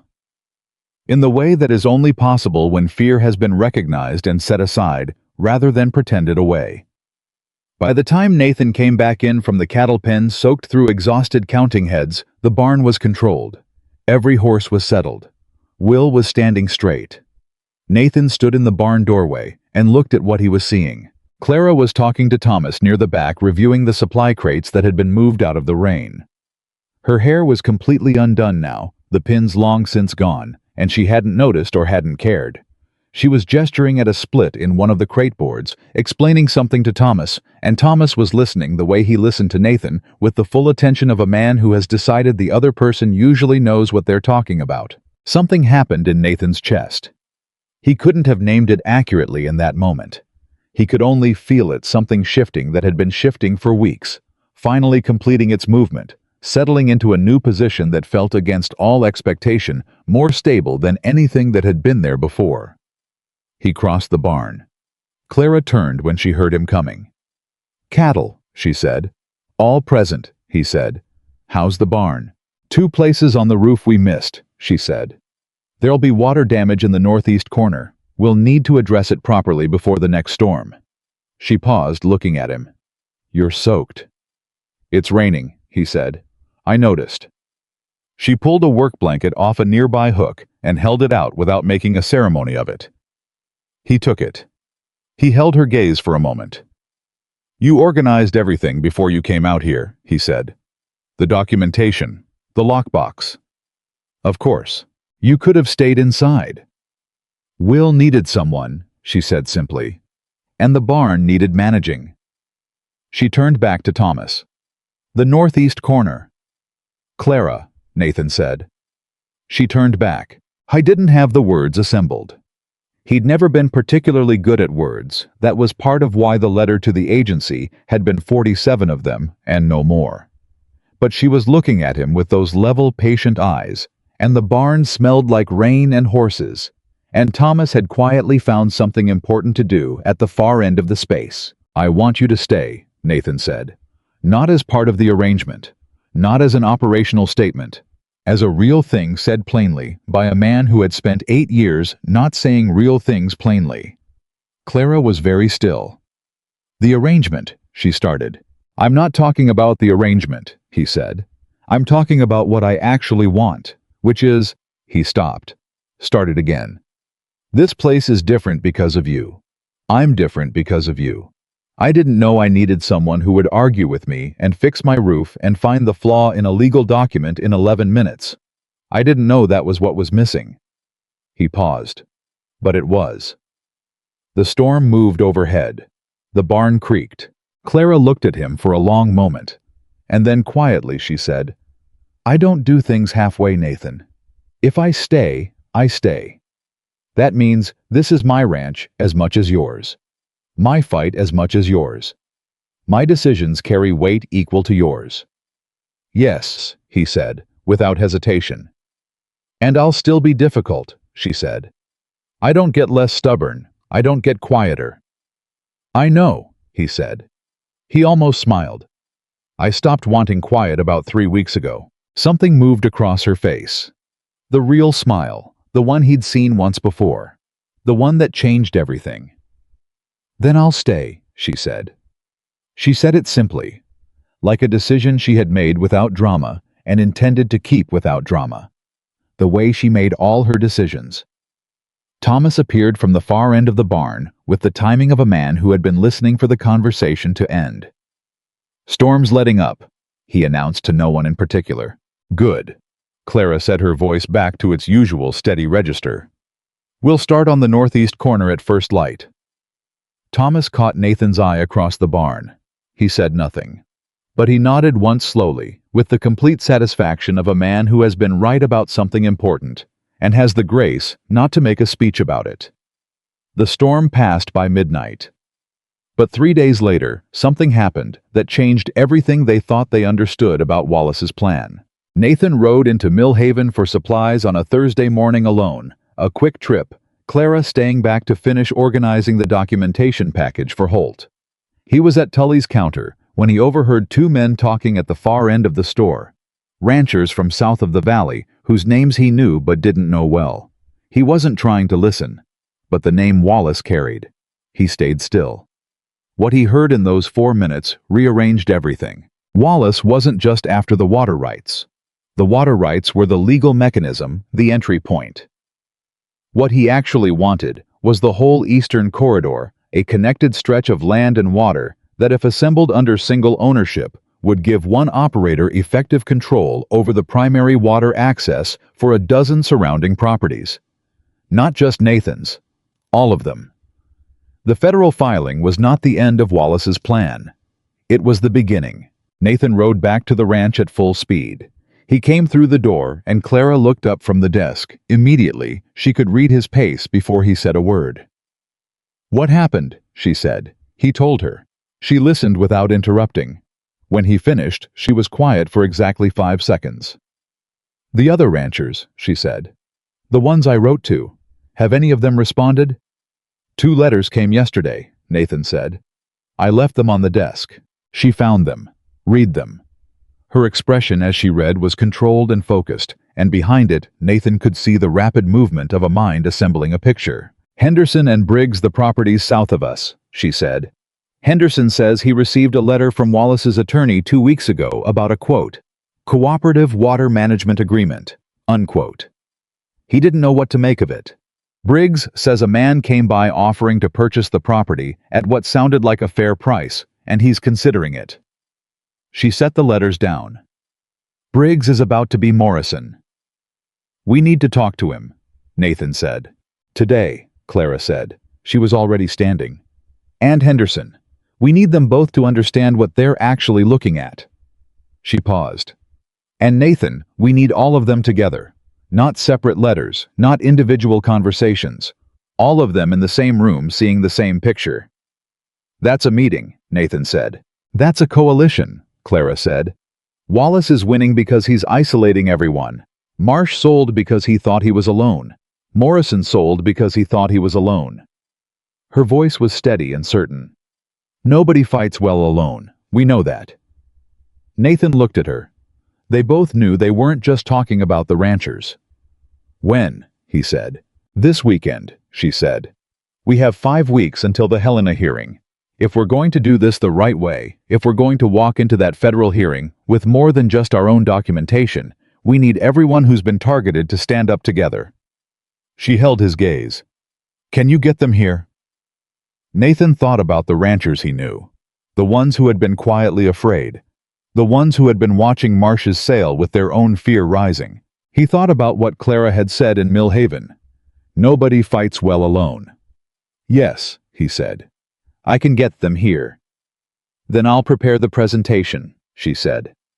She turned back to the desk with the particular focused energy of a woman who had spent years waiting for exactly this kind of work. Nathan stood in the doorway and watched her for a moment. 5 weeks.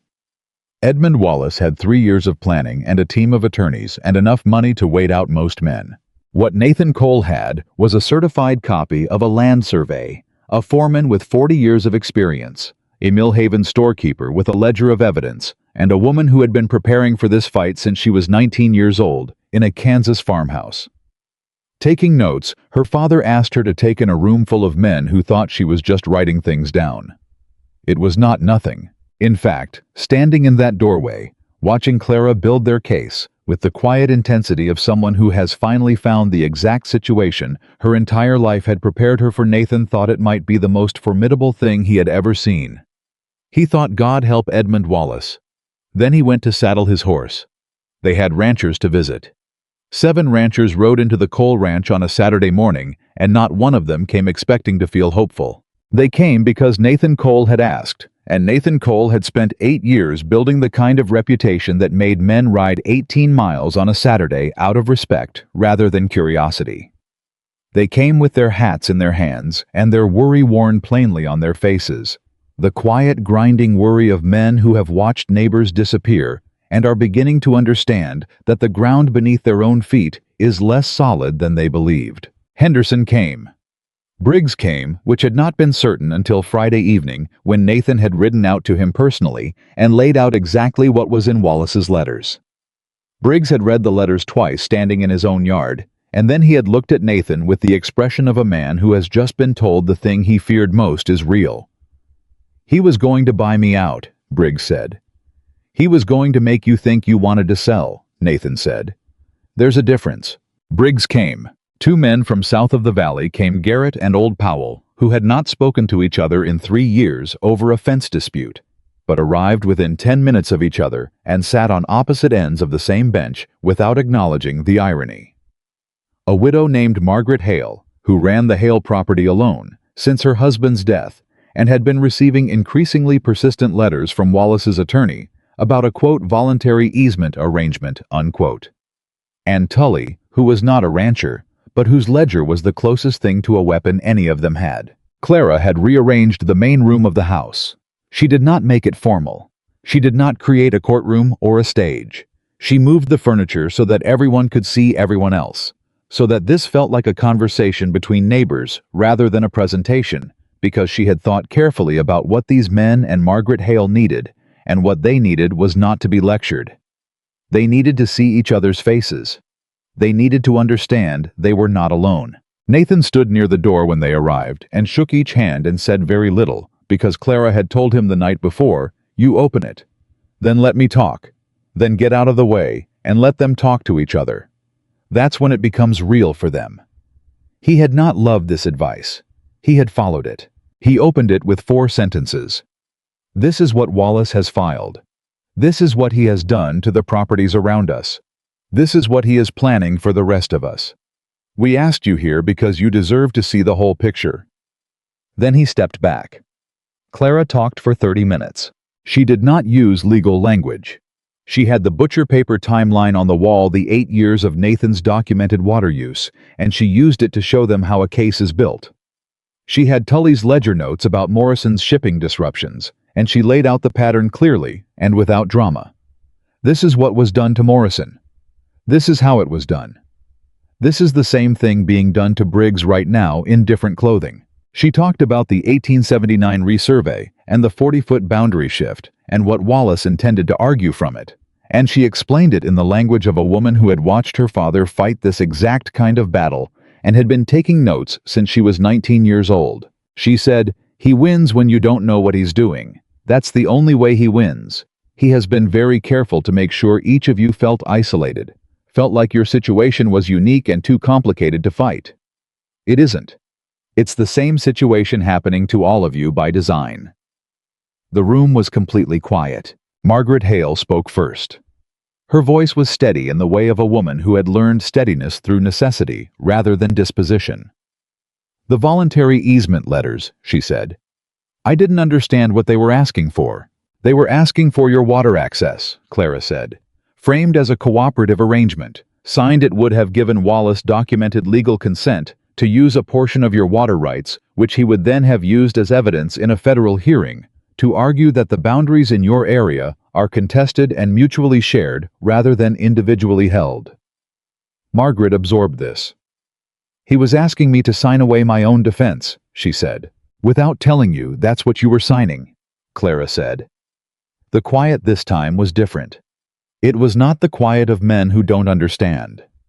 It was the quiet of men who have just understood something they wish they hadn't needed to understand. Garrett said, "What do we actually do?" Clara looked at Nathan. He took it from there. Not because she was done, because this was the part that required what he had, which was 8 years of standing on this land and meaning it. "We go to Helena together," he said. "Every one of us with documented use of our own water sources. Every piece of evidence we have about how Wallace has operated. Tully's ledger, the shipping records, the letters from Wallace's attorney to each of you." He paused. "Martin Holt will represent the filing, but what we bring him is from all of us. Not one ranch defending itself. 7 properties documenting a pattern of coordinated fraud." Old Powell said from his end of the bench without looking at Garrett. "That's a different kind of case." "Yes," Nathan said. "It is." Powell was quiet for a moment. "My deed goes back to 1871, he said. "I've got records from before the 1874 survey. Before either survey." The room shifted slightly. Clara turned to look at him. "That's significant," she said. "Prior appropriation doctrine, the earliest documented use takes precedence. If your records predate either survey, it changes the argument substantially." Powell looked at her for a moment. "I was 70 years old and had the measured manner of a man who formed opinions slowly and held them permanently." "You know a great deal about land law," he said. "My father taught me everything he knew," Clara said. "I've spent 10 years wishing I'd had somewhere to use it." Something moved across Powell's face. He looked at Nathan. "Where did you find her?" he said, not dismissively, with the genuine wonder of a man encountering something unexpected. "Chicago," Nathan said. "Eventually." There was a beat, and then something loosened in the room. Not laughter exactly, but the shared exhale of people who have been holding themselves rigid with worry and have just been given the smallest, realest reason to breathe. It lasted about 4 seconds, and then everyone got back to business, because there was significant business to get back to. They worked through the afternoon. Clara went through each property's situation individually. What documentation each rancher had, what gaps needed filling, what Wallace's attorneys would likely argue, and what could be said against it. She was patient and specific, and never condescending, and Nathan watched the room change over the course of 3 hours as 7 people who had arrived as frightened individuals became something that more closely resembled a coalition. Margaret Hale had records in better order than anyone else in the room. She'd been keeping meticulous books since her husband died because she knew that a woman running property alone was more vulnerable to legal challenge and had protected herself accordingly. "I have everything," Margaret said. "Every water use, every head count at the creek, every repair to the irrigation with dates and the names of witnesses. 3 years of it." Clara looked at her with the particular expression of a person recognizing something in another person. "Good," she said simply. "You already knew what you were doing." "I knew someone would eventually try," Margaret said. "I just didn't know it would be this." Briggs left with the copies Clara had made of Wallace's methodology, the timeline, the pattern, the specific legal arguments they anticipated. He was quiet and resolved in the way of a man who had come in frightened and was leaving angry, which Clara had predicted to Nathan the night before as the most useful emotional outcome. "Frightened men don't testify well," she'd said. Angry men who understand what was done to them, that's what a commissioner listens to. By the time the last rider left in the late afternoon, the room felt different. Not victorious they were, 5 weeks from a federal hearing against a man with more resources and better preparation time. But real, purposeful, the opposite of isolated. Thomas came in from outside and looked at the empty chairs and the papers on the table and Clara writing notes at the desk. He looked at Nathan. "Well," he said. "We have a case," Nathan said. "Maybe a real one." Thomas nodded. He looked at Clara. "You did that," he said. Clara didn't look up. "We did that." Thomas looked at Nathan again with an expression that said several complete sentences without using any words. Nathan turned away and went to check the cattle. But that evening, when everything was quiet, and Thomas had gone to his quarters and the house was still, Nathan came and stood in the doorway of the main room, where Clara was still at the desk, still working lamplight on her face, and papers spread in every direction. He said, "Come sit on the porch." She looked up. "I need to finish the—" "It'll be there in 20 minutes, he said. "Come sit on the porch, Clara." She looked at him for a moment. Then she put down the pen. They sat in the dark, and for a while, neither of them said anything. And it was the best kind of silence, the kind that doesn't need filling because it is already full. Then Nathan said, "I need to tell you something." She waited. "When I wrote that letter," he said, "I thought I was being sensible. I thought I was approaching the problem the correct way. Identify the need, specify the requirements, acquire the solution." He paused. "I had no idea what I was missing. I didn't know enough to know what to ask for." Clara was very still. "I asked for quiet," he said. "I asked for practical. I asked for someone who wouldn't complain about the hard life." He looked at the dark. "I should have asked for someone who would make the hard life worth living." "Nathan," she started. "I'm not finished," he said quietly. "I have spent 8 years being alone and telling myself it was fine because the ranch was running and the cattle were healthy and the accounts balanced. And it was fine. It was functional." He paused. "It wasn't this." She turned to look at him. "I don't know how to say this correctly," he said. I don't have the right words for it. But I need you to know that whatever happens in Helena, whatever Wallace does or doesn't do, I want you here because I want you here. Not because the ranch needs you. Not because you've been useful, although you have been more than I can calculate. Because when you're not in the room notices." The silence stretched. Clara said, "I have spent a long time not trusting that," she said. "What you're saying, the way it sounds." Her voice was careful, not cold careful, the way she handled things that mattered. "I have been in situations where it was said, and it meant be useful and be quiet. Where it meant stay until I find something better. Where it meant things I don't want to repeat." "I know," Nathan said. "You can't promise it won't." "No," he said. "I can't promise the future. I can tell you what's true right now. Right now, you are the most." He stopped. Started again. "Right now, I cannot imagine this ranch without you in it. Right now, when I come in from the east fence, and I see the lamp on in the back room where we've been working, I feel something I haven't felt since a long time. I feel like I'm coming home to something." He paused. "I know you don't do things halfway. I know what you said in the barn. I am asking you not because of the arrangement, not because of the contract, not because of anything practical. Will you stay, actually stay, permanently?" Clara looked at him for a very long time. "You understand what that means," she said. "I told you in the barn, equal decisions, equal weight." "Yes. I will disagree with you, regularly. I know. You've been doing it for 5 weeks, and the ranch is in better shape than it's been in 3 years. Something moved at the corner of her mouth. "I'll still go out to the east fence alone if I decide to." "You will absolutely not," he said. "Not while Wallace has men watching this property." "After Wallace," she said. "After Wallace," he conceded. "We'll argue about it after Wallace." She was quiet for a moment. And then she said simply in the voice she used when she had made a decision she intended to keep, "Yes, I'll stay."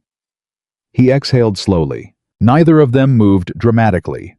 Neither of them made a speech about it, because that was not how either of them worked. They sat together on the porch in the Montana dark, and what had been decided settled between them like something permanent.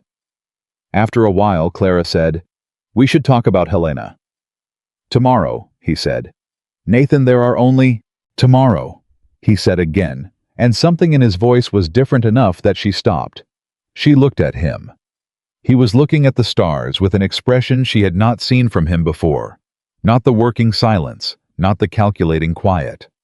Something softer, something that was simply present. She looked at the stars, too. They sat there for an hour before either of them spoke again. 3 days later, Holt's response arrived, and it was not what they expected. Holt had reviewed everything. Clara sent the full documentation package, the certified survey copies, Tully's ledger evidence, the pattern analysis across multiple properties. His letter was longer than the first one and significantly more urgent in its tone, which from Martin Holt, who wrote everything in the measured language of a man who charged by the level of alarm he generated, meant something was genuinely wrong. Wallace had added a co-petitioner. Nathan read the name twice. A federal surveyor named Alden Cross, who had, according to the petition documents Holt had obtained, submitted an affidavit stating that in his professional assessment, the 1879 resurvey superseded the 1874 boundary markers for the purposes of water rights interpretation across the entire eastern Montana corridor. Not just Nathan's property, the whole corridor. "He bought a federal surveyor," Nathan said. His voice was very flat. Clara took the letter and read it. Her face didn't change, but her jaw tightened slightly, the only visible sign she gave when something hit harder than she let on. "Cross submitted the affidavit 2 weeks ago," she said, "which means Wallace had him in place before he filed the original petition." She set the letter down. "This was never just about your water rights." "I know that now," Nathan said. "This was always about establishing a federal precedent for resurvey superseding original deeds across the entire corridor," Clara said. "If he wins in Helena, it doesn't just affect you and the neighbors. It affects every property in this region that relies on pre-1879 deed language for water rights." She paused. "That's 30 or 40 properties." Nathan looked at her. "Can we fight a federal surveyor?" "We can challenge an affidavit," she said immediately. "An affidavit is an opinion. It's one surveyor's professional assessment. It can be challenged by another professional assessment." She stood. "We need our own expert. Someone with federal credentials who can review the same surveys and submit a counter-affidavit." "In 5 weeks." "In 5 weeks," she confirmed. She was already at the desk. "I'm writing to Powell first. He said his records predate the 1874 survey. If we can get a land historian or an independent surveyor to validate Powell's documentation to show that continuous use, predating both surveys, establishes a prior appropriation claim that neither resurvey can touch, then Cross's affidavit becomes irrelevant." Nathan crossed the room and stood beside her at the desk, looking at what she was already writing. "Do you know anyone with those credentials?" Clara stopped writing. She was quiet for a moment that felt different from her usual pauses. "My father's attorney in Kansas," she said slowly. "The one who beat the boundary case. He retired, but he trained under a federal land surveyor. He might know someone." She paused again. "He might do it himself." "Would he come to Montana?" "I don't know," she said. "I haven't spoken to him since my father's funeral." She picked up the pen again. "But I'm about to." She wrote 4 letters in the next 2 hours. Nathan watched her write the last one, the one to the attorney in Kansas, and saw something in her face that she didn't usually allow to surface. Something that was not quite vulnerability, but was adjacent to it. The particular expression of a person reaching back into a part of their life they had closed off and finding that it still cost something to open. When she sealed it, she held it for a moment. Nathan said, "What was his name, the attorney?" "Caldwell," she said. "Arthur Caldwell. He's 70 now, maybe older." She set the letter down. "He used to tell my father that the law was just organized argument, that the side with better organization usually won." She paused. "My father said Caldwell was the most organized man he'd ever known." "What did Caldwell say about you?" Clara looked up. "He said, She stopped. Something crossed her face that was brief and real. He said, I was the sharpest mind in the room in every meeting I attended, and it was a shame that the room had not yet figured that out. She paused. That was 1878. I was 17. Nathan looked at her. He wasn't wrong, he said. Clara held his gaze for a moment. Then she picked up the letter and handed it to him. Write her to Millhaven today, she said. All 4 letters. I'll take them myself, he said. You keep working. She nodded and turned back to the desk. He picked up his hat. He was almost at the door when she said without looking up, Nathan. He turned. She didn't look up from the paper, but her voice was quieter, more deliberate. Thank you, she said, for the other night, for saying it. He stood in the doorway for a moment. Thank you for staying, he said, and left. The 2 weeks that followed were the most concentrated work Nathan Cole had ever done in his life, including the first year of the ranch when everything had been built from nothing. He rode. He gathered. He had conversations with frightened people and sat across tables from men who didn't know whether to trust what they were being told. He brought back documents, statements, signed letters, and in one memorable afternoon, a hand-drawn map from Old Powell that turned out to be more legally significant than anything else they had. Clara organized everything. She was at the desk when he left in the morning and at the desk when he returned at night, and somewhere in the middle, she managed the ranch alongside Thomas, with the same competent efficiency she had brought to every other problem she'd encountered. Because for Clara Whitmore, the work did not stop because another layer of work had been added. It simply expanded to fill the time available. But on the 15th day, 12 days before the Helena hearing, Arthur Caldwell's response arrived. Clara was alone when the writer brought it. She opened it standing in the yard. She read it once very fast and then read it again slowly. Then she sat down on the fence rail. Not because she was tired, because she needed a moment. She was still sitting there when Nathan came back from the south pasture. He saw her expression immediately. He swung down from his horse. What happened? He said. She looked up at him, and for the first time since she had stepped off the train in Millhaven, her eyes were bright in a way that was not composure or strategy or controlled feeling. Caldwell's coming, she said. He reviewed the survey documentation I sent, and he says Powell's prior appropriation records are the strongest deed support he's seen in 20 years of practice. She paused. He says we can win this. Nathan stood very still. He's bringing a colleague, she continued, her voice steadying back into its usual register now that the first wave of it had passed. A federal cartography expert from Denver who has previously testified before land commissions on resurvey methodology. She held up the letter. He says Cross's affidavit has a procedural flaw. Cross did not personally conduct a field survey before submitting. He extrapolated from existing maps. That's challengeable. That's challengeable, Nathan repeated. Significantly, Clara said. Caldwell says if Cross didn't walk the land, he can't testify to what the land actually is. He can only testify to what the maps say. And we have a man who can challenge the maps. Nathan sat down on the fence rail beside her. They were quiet for a moment, the particular quiet of people who have been under sustained pressure and have just been handed the first genuinely good news and are taking a moment to let it be real before they move on to the next task. Your father's attorney, Nathan said, coming to Montana. He said my father would have wanted him to, Clara said. Her voice was even. He said, she stopped, cleared her throat, continued. He said that a Whitmore fighting for their land was not something he would miss. Nathan didn't say anything. After a moment, Clara stood up and brushed off her skirt and became practical again, the way she always did. The way he had learned was not the absence of feeling, but the management of it, keeping it where it was useful and letting the work continue. 12 days, she said. We need to prepare Caldwell's briefing materials.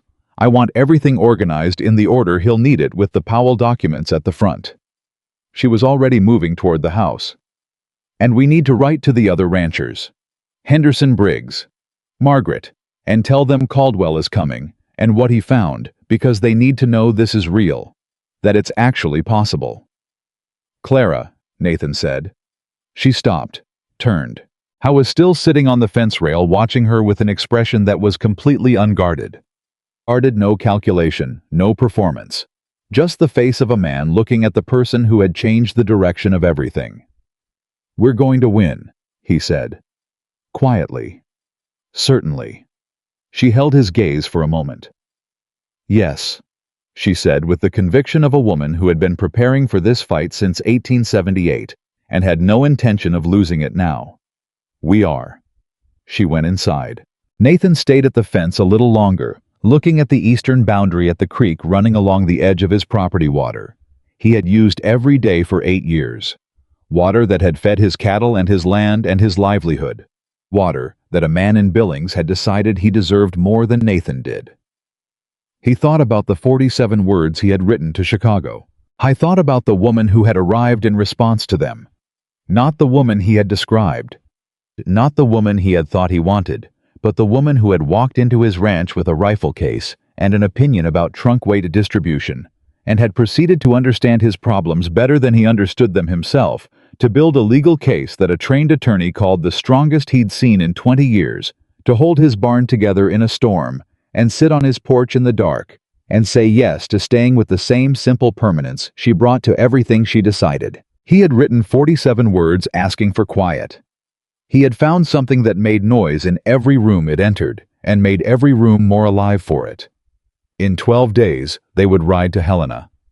And Nathan Cole would walk into that federal hearing room not as a man alone with a deed and a hope, but as something he had not expected to be again.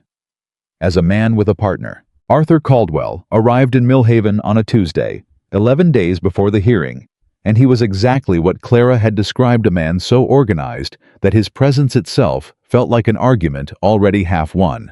Howe was 71 years old, compact and precise, with the kind of stillness that comes from spending decades in rooms where the wrong word costs someone everything. He stepped off the train carrying a single bag and a leather document case that was clearly older than most of the ranch hands and had clearly survived things that would have destroyed lesser luggage. He looked at Clara for a long moment when she met him at the platform. Then he said, "You look exactly like your father." Clara held his gaze steadily. People who knew him well say that. "It's not just the face," Caldwell said. "It's the way you're standing." He glanced at Nathan beside her. "You must be Cole." "I am," Nathan said. Caldwell looked him over in the efficient way of a man who has spent a lifetime assessing people quickly and accurately. "Your land records are the most complete I've reviewed in a decade," he said. "That is not your doing." "No," Nathan said. "It isn't." Caldwell looked back at Clara. "Good," he said simply, and picked up his bag. His colleague from Denver, the cartography expert named Reeves, arrived the following morning. Younger, quieter, with ink-stained fingers, and the focused manner of someone who exists most completely when given a problem involving measurements. Reeves spent his first afternoon at the Cole Ranch doing nothing but reading the survey documents Clara had laid out, and at the end of it, he said 4 words to Caldwell that Nathan overheard from the hallway. "Cross never walked it." Caldwell said, "You're certain?" "The margin notations in his affidavit," Reeves said. He extrapolated from the 1879 map. The notations reference landmarks that were recorded in the original cartography, but that don't actually exist at those coordinates in the field. Anyone who had physically walked that boundary would have noted the discrepancy. He paused. He built his affidavit from a desk. "Can you prove that?" Caldwell asked. "I walked it yesterday afternoon while you were on the train," Reeves said. "I have my own field notes." The silence from the hallway lasted 3 seconds. Then Nathan heard Caldwell say in the tone of a man who has just received the specific piece of information he needed, "Good." Nathan walked away from the hallway and found Clara in the kitchen and told her what he'd heard. She stood very still. "He walked the boundary yesterday," she said. "Apparently. He arrived and immediately walked the boundary. That's what I heard." Clara was quiet for a moment, and then she said, "Caldwell did tell me he was thorough." She turned back to what she was doing, but Nathan caught the expression on her face before she turned, the particular brief softening of a woman who has been fighting alone for a very long time and has just been reminded that she doesn't have to.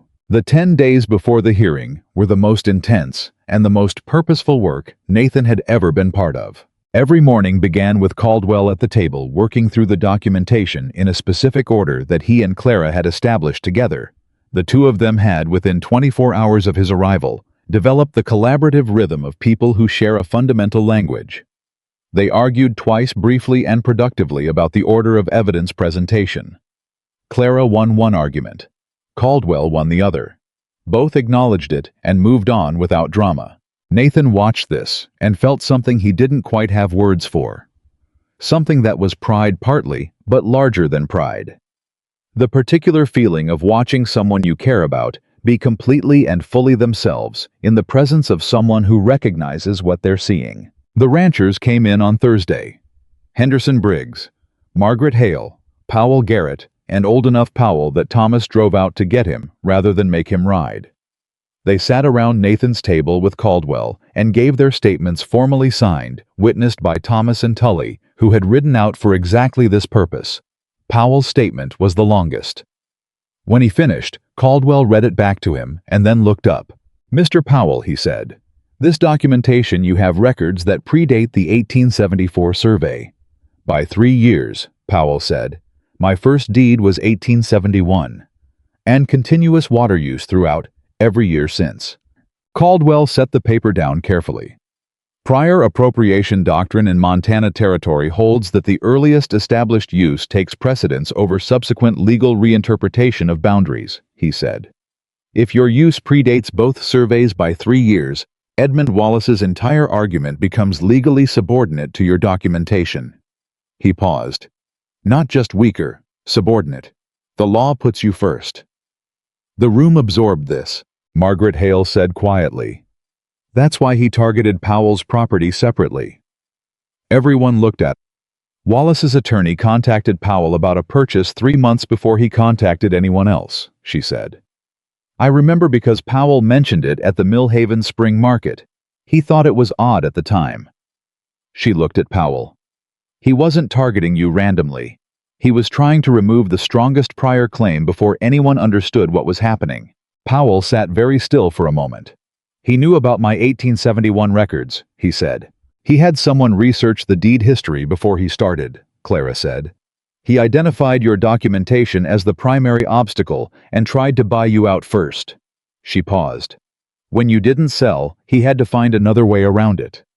That's why Cross submitted a resurvey affidavit rather than a straightforward boundary challenge. He needed something that would supersede prior appropriation doctrine rather than compete with it." "Can it?" Briggs asked. "Supersede it. A federal resurvey properly conducted with full field verification can affect prior appropriation interpretations," Caldwell said carefully. "But the operative word is properly conducted. A resurvey affidavit based on cartographic extrapolation rather than field verification does not meet the standard." He glanced at Reeves. "We can demonstrate that." Reeves, without looking up from his notes, said, "We will demonstrate that." 3 days before the hearing, something happened that none of them had anticipated. A man arrived at the Cole Ranch at dusk, not a ranch hand, not a neighbor.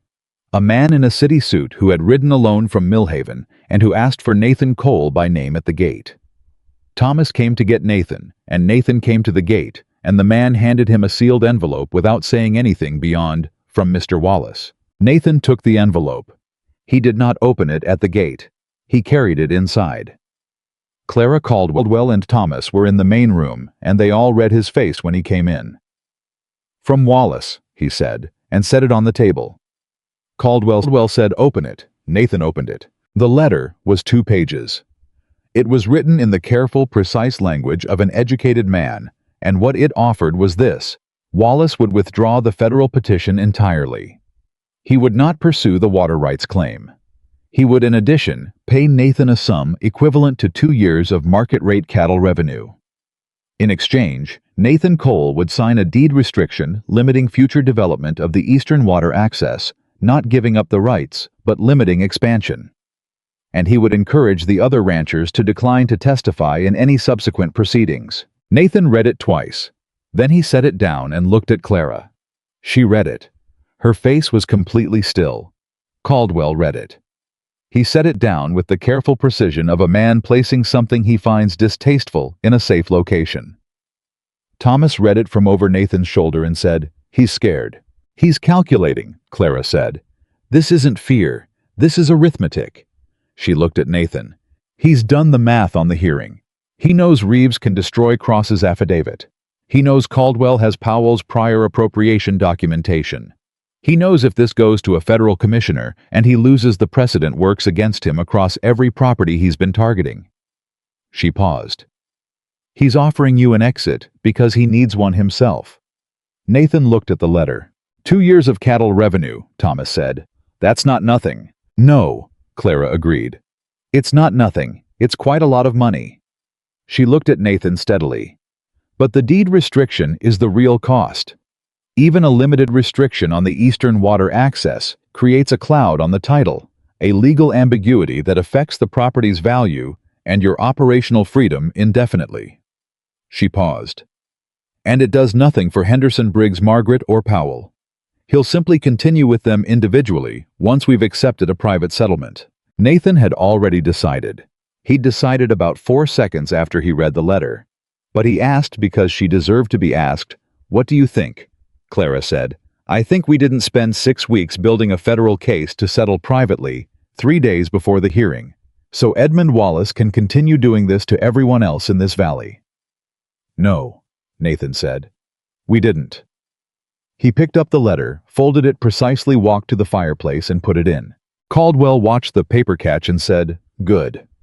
Thomas turned around and went back to bed. Clara looked at the fireplace for a moment and then looked at Nathan, and what passed between them in that look was not dramatic and not romantic. In the theatrical sense, it was something more real than that. The recognition of two people who have made a decision together that will cost them something and have made it anyway because it's the right one, and because they are genuinely the same kind of person. 3 days, Clara said. 3 days, Nathan agreed. They rode to Helena the day before the hearing. Nathan, Clara, Caldwell, Reeves, Thomas, and all 6 of the ranchers, because Caldwell had said that the physical presence of affected parties in the hearing room was not legally required, but was humanly significant. A federal commissioner, like any human being, responded to seeing the real people whose lives were at stake. Margaret Hale rode beside Clara for the first part of the journey, and Nathan heard fragments of their conversation. Margaret asking Clara how she had learned to build documentation the way she had. Clara telling her about Kansas, about her father, about the notebook she had kept since she was 17. Margaret listened with the attention of a woman who recognizes another woman's hard-won knowledge. At one point, Margaret said, "You should teach this." Clara said, "Teach what?" "What you know," Margaret said. "What your father taught you. There are women all over this territory who own property alone and have no idea how to protect it." Clara was quiet for a moment. "One thing at a time," she said. But Nathan riding ahead had heard it, and he thought about it for the rest of the ride to Helena. The federal hearing was held in a long, plain room in the Helena Land Commission building before Commissioner James Aldrich, who was 55 years old, methodical in manner, and completely devoid of interest in theater. He wanted evidence. He wanted documentation. He wanted the argument made clearly and supported factually, and he had a reputation for ending proceedings the moment they became performative rather than substantive. Edmund Wallace was already in the room when they arrived. Nathan had not seen him before. Wallace was in his 50s, well-dressed in the way of men who have enough money that clothing becomes armor, with the composed expression of someone who has been in rooms like this before and believes himself to be the most capable person in them as a baseline assumption. He looked at the group that had arrived, 7 ranchers, 2 attorneys, a cartography expert, and Clara Whitmore, and something moved across his face too quickly to name. Not fear. Recalculation. His lead attorney leaned in and said something to him. Wallace nodded once. His expression settled back into composure. Clara sat beside Caldwell at the respondents' table. Nathan sat beside her. Under the table, she placed the full documentation package organized in the order she and Caldwell had established, tabbed indexed with a summary page at the front that laid out the argument in 14 clear sentences. Caldwell had read those 14 sentences and said, This is the best opening summary I've seen in 40 years of practice. Clara had said, "My father always said if you can't say it in a paragraph, you don't understand it yet." Commissioner Aldrich called the hearing to order at 9 in the morning. Wallace's attorneys went first. They were polished and thorough, and presented the boundary argument with the confidence of men who had built it carefully and expected it to hold. Cross's affidavit was entered into record. The 1879 resurvey maps were presented. The argument was made that the resurvey created a material ambiguity in the coal deed's water rights boundary that required federal clarification. It was a good argument. Nathan sat and listened to it and understood why it had worked on Morrison and on the others because it sounded reasonable. It used the right words. It cited the right precedents. It was built to sound like an administrative clarification rather than what it actually was. Then Caldwell stood up. He did not begin with Nathan's water rights. He began with Powell. He laid out the 1871 deed. The continuous documented use, 53 years of it predating both surveys by 3 years. He presented it in the measured, organized voice of a man who has been doing this for 4 decades and has the particular authority that comes from never overstating anything. Commissioner Aldrich looked at the Powell documentation for a long time. Wallace's lead attorney began an objection. Aldrich held up one hand. The attorney stopped. Aldrich said, "Prior appropriation." Caldwell said, "Yes, Commissioner. Established 1871. Continuous and documented through the present Commissioner." Aldrich looked at the documents for another moment. "Proceed," he said. Then Reeves presented his field survey findings. Howe was not a performer. He was a man who had walked the land and measured it and recorded what he found, and he described this in the precise, affectless language of someone whose credibility comes entirely from his refusal to shade anything in any direction. He presented Cross's affidavit alongside his own field notes. He identified point by point the landmarks that Cross had referenced that did not exist at the stated coordinates. He did not call Cross a fraud. He simply described what was in the affidavit and what he had found in the field and let the commissioner draw the obvious conclusion. Cross was in the room. He was one of Wallace's people. Nathan had not known this until Reeves pointed to him during the testimony. Not dramatically, just as a clarification of who had submitted the document in question. Cross's face when Reeves described the field discrepancies went carefully professionally blank. But the attorney beside him wrote something on a piece of paper and slid it across the table, and Cross read it, and then Cross's composure developed a very small crack along one edge. Wallace did not look at Cross. He was looking at Caldwell. The look of a man who is revising his assessment in real time. Then Clara was called. She had not expected to speak. Caldwell had not planned for it. But Commissioner Aldrich, after reviewing the documentation package summary, had looked up and said, "The summary document. Who prepared this?" Caldwell said, "My associate, Miss Whitmore." Aldrich said, "I'd like to hear from her." Clara stood. She presented the pattern evidence, the systematic documentation of Wallace's method across 6 properties over 3 years. Morrison's shipping disruptions and the Breyer assignment timeline. The sequence of purchase offers and legal filings.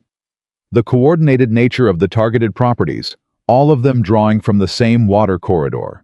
All of them approached in sequence, all of them with a specific vulnerability that matched their position in Wallace's assembly plan. She presented it the way her father had taught her, factually, completely, without dramatics. She did not call Wallace corrupt. She described what had happened. She let the pattern speak. When she finished, the room was very quiet. Commissioner Aldrich looked at the documentation for a long moment. Then he looked at Wallace's attorneys. "Respond," he said. The lead attorney stood. He attempted to address the prior appropriation argument first. Aldrich let him speak for approximately 3 minutes before interrupting. "The Powell documentation," Aldrich said. "Can you challenge its authenticity?" "Commissioner, we believe the proper legal interpretation of the resurvey." "Can you challenge its authenticity?" Aldrich repeated. A pause. "No, Commissioner. The Reeves Field Survey. Can you produce evidence that Cross conducted field verification before submitting his affidavit?" Longer pause. "Commissioner, Mr. Cross." "Yes or no?" Aldrich said. The longest pause. No commissioner. Aldrich closed the folder in front of him. He looked at both tables. This commission finds no legal basis to challenge the prior appropriation documentation presented by the Powell deed, he said, which establishes a water rights precedent for the Eastern Corridor that predates and supersedes the resurvey ambiguity claimed in the original petition. He paused. Furthermore, the affidavit of Federal Surveyor Cross is entered into the record with a notation of procedural irregularity pending review by the Federal Surveyor's Office. He looked at Wallace's table. The petition is denied. He said it the way he said everything, without theater, without drama. Just the fact of it, clear and final. Nobody moved for about 3 seconds. And then Briggs, sitting in the gallery behind the respondent, said, "Lord Almighty," in a tone of such genuine relief that it broke the stillness completely, and Margaret Hale put her hand over her mouth, and old Powell closed his eyes briefly, in the way of a man who has been holding himself very still for a very long time, and has finally been given permission to stop. Nathan looked at Clara. She was already looking at him. Her expression was controlled in the way it always was in public, composed, professional. But her eyes were not composed.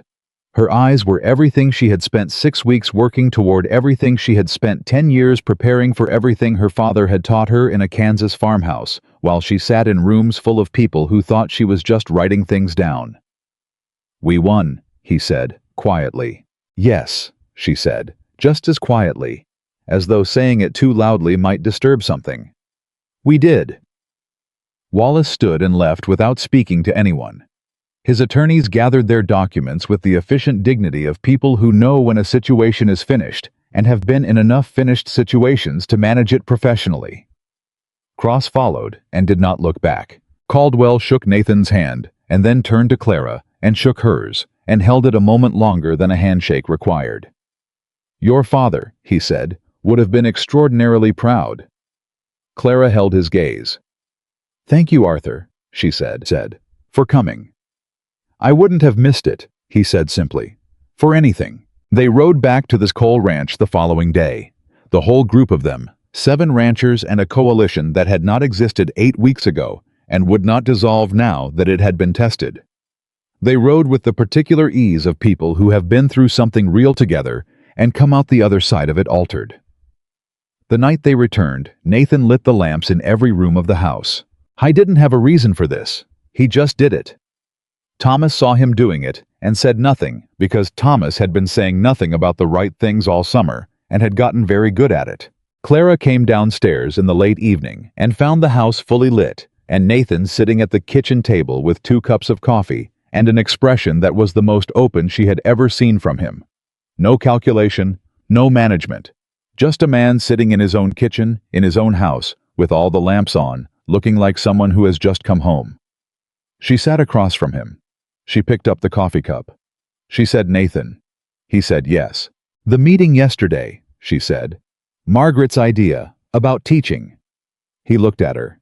"She wasn't wrong," Clara said carefully. "There are women in this territory, and men, but especially women who own property and have no legal foundation for protecting it, who don't know how to read a deed or challenge a survey or document their own use." She paused. "My father spent years teaching me things most people in this valley have never had access to." "And you want to teach them," Nathan said. "Not instead of the ranch," she said immediately. "Not at the expense of the work here. But there's a schoolroom in Millhaven that sits empty 3 days a week. And Tully mentioned that 2 of the homesteaders north of the valley have been asking about legal literacy." She held his gaze. "I could help them." Nathan looked at her for a long moment. "The ranch records are the best in 3 counties, he said slowly. "Because of you." "They are. If you teach 20 homesteaders what you know," he said, "we'd be unlikely to see another Wallace-type operation in this area for a generation." "That's approximately what I was thinking," she said. He reached across the table and picked up her hand. Not dramatically, the way you pick up something you intend to keep. "Do it," he said. "I'll fix up a proper teaching space in Millhaven if Tully's room isn't adequate. We'll build it right." Clara looked at their joined hands for a moment. "You know," she said very quietly, "when I stepped off that train in Millhaven 2 months ago, I had a plan. I had about 12 contingency plans. I had exit strategies. She paused. I had never once planned for this. For winning a federal hearing, Nathan said. For you, she said. He held her gaze. I ordered quiet, he said. I got you. I'm going to call that the best mistake I ever made. Something in her face broke open slightly. The real smile, the one that changed everything, and this time she didn't pull it back. It wasn't a mistake, she said. No, he agreed. It wasn't. They married on a Saturday in October, beneath the old oak at the edge of the Cole property, with Thomas standing at Nathan's side, and Margaret Hale standing at Clara's, and every rancher from the valley present, along with half of Mill Haven, because word had gotten out about the Helena hearing, and the way it had ended, and people wanted to be part of something that had ended the right way for once. Caldwell came back from Kansas for it. He stood in the back with Tully and cried with the contained dignity of a 71-year-old man who has been in enough rooms watching the wrong thing happen that watching the right thing happen costs him something. Old Powell, who had not spoken to Garrett in 3 years over the fence dispute, stood next to Garrett for the entire ceremony and didn't appear to notice. Garrett didn't bring it up. The vows were simple because Clara had written them, and Clara did not believe in unnecessary words any more than Nathan did. She said, I choose this. I choose you. I choose this land and this life, and the work of building something real. Not because I need you to survive, but because I want you beside me for everything that comes next. Nathan said, You are not what I ordered. You are better than anything I knew to ask for. I will spend the rest of my life being grateful I was wrong about what I needed. Thomas cried.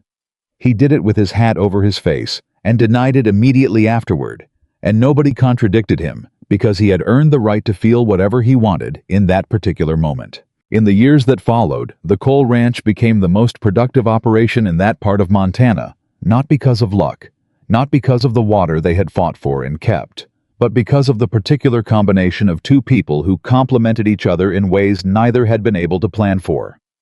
Nathan's patience and his knowledge of the land. Clara's precision and her ability to see the shape of a problem before it became a crisis. Clara's classes in Mill Haven filled within 2 weeks of the first announcement and did not empty again. She taught legal literacy, record-keeping, deed interpretation, water rights documentation. Everything her father had given her passed forward to homesteaders and widows and young ranchers who would never again be taken by surprise, the way Morrison had been, the way Marsh had been before he'd lost his nerve. Margaret Hale became her first consistent student and eventually her teaching partner. Between them, they changed what legal literacy looked like for working people across 3 counties. Edmund Wallace's petition had been denied. The federal surveyor Cross was subsequently reviewed and stripped of his commission. 2 of Wallace's other pending land manipulations were challenged by ranchers who had attended Clara's classes and knew what they were looking at, and both challenges succeeded. By 1887, Wallace had quietly divested from Montana entirely and moved his operations east, where he presumably found people less organized. Thomas Reed stayed at the Cole Ranch until he was 78 years old and retired only because Nathan built him a house on the property and told him he could stay until the end of his days, which Thomas accepted with the gruff, complete satisfaction of a man who has ended up exactly where he belongs. Pete Dawes became the best foreman in the valley, which Clara said she had predicted from the first week, and Nathan said he would believe when he saw it, and then watched it happen and had the good grace not to pretend he'd known. Nathan and Clara never stopped arguing about fence lines and account books and how often the east boundary needed writing and whether the schoolroom in Mill Haven needed a new stove before winter. They argued the way people argue when they trust each other completely directly, without cruelty, and usually arrived at the right answer faster than either of them would have alone. On the night of their 3rd anniversary, they sat on the porch, the way they always did, and the stars were enormous above the Montana dark, and the ranch was quiet, except for the sounds of cattle and the creek running along the eastern boundary, the creek that was theirs, documented and defended and permanent. Clara said, "Do you regret any of it?" Nathan looked at her. "The letter," she said. "The arrangement. The fact that it didn't go the way you planned." He thought about the 47 words he had written in a quiet house to a marriage agency in Chicago. He thought about what he had been, a functional man in an empty house building, a life that worked but meant nothing, who had believed that meaning was the kind of thing you gave up in exchange for stability. He thought about a woman who had stepped off a train with a rifle case and immediately asked about the eastern fence line. "No," he said, simply and completely. Clara looked at the stars. "Good," she said. She reached over and took his hand the way he had taken hers at the kitchen table, not dramatically, just as a fact of the life they had built. He held it the way you hold something you chose deliberately, something you fought for, something you intend to keep. Nathan Cole had ordered a wife with 47 practical words and a list of sensible requirements. He had received instead the woman who fixed his barn roof without being asked, who found the flaw in a crooked surveyor's affidavit in a federal hearing room, who taught a generation of settlers how to protect what was theirs, who argued with him every day and was right often enough to keep him honest. He had asked for quiet. He had found the kind of noise that makes a house feel alive. He had written 47 words asking for a solution. And what arrived was not a solution. What arrived was a partner. Wild, stubborn, brilliant, and completely his. And she became, without planning or permission, the best thing that had ever happened to a man who thought he already knew exactly what he needed. He had been wrong. It was the most important mistake Nathan Cole ever made. And he thanked God for it every single day for the rest of his life.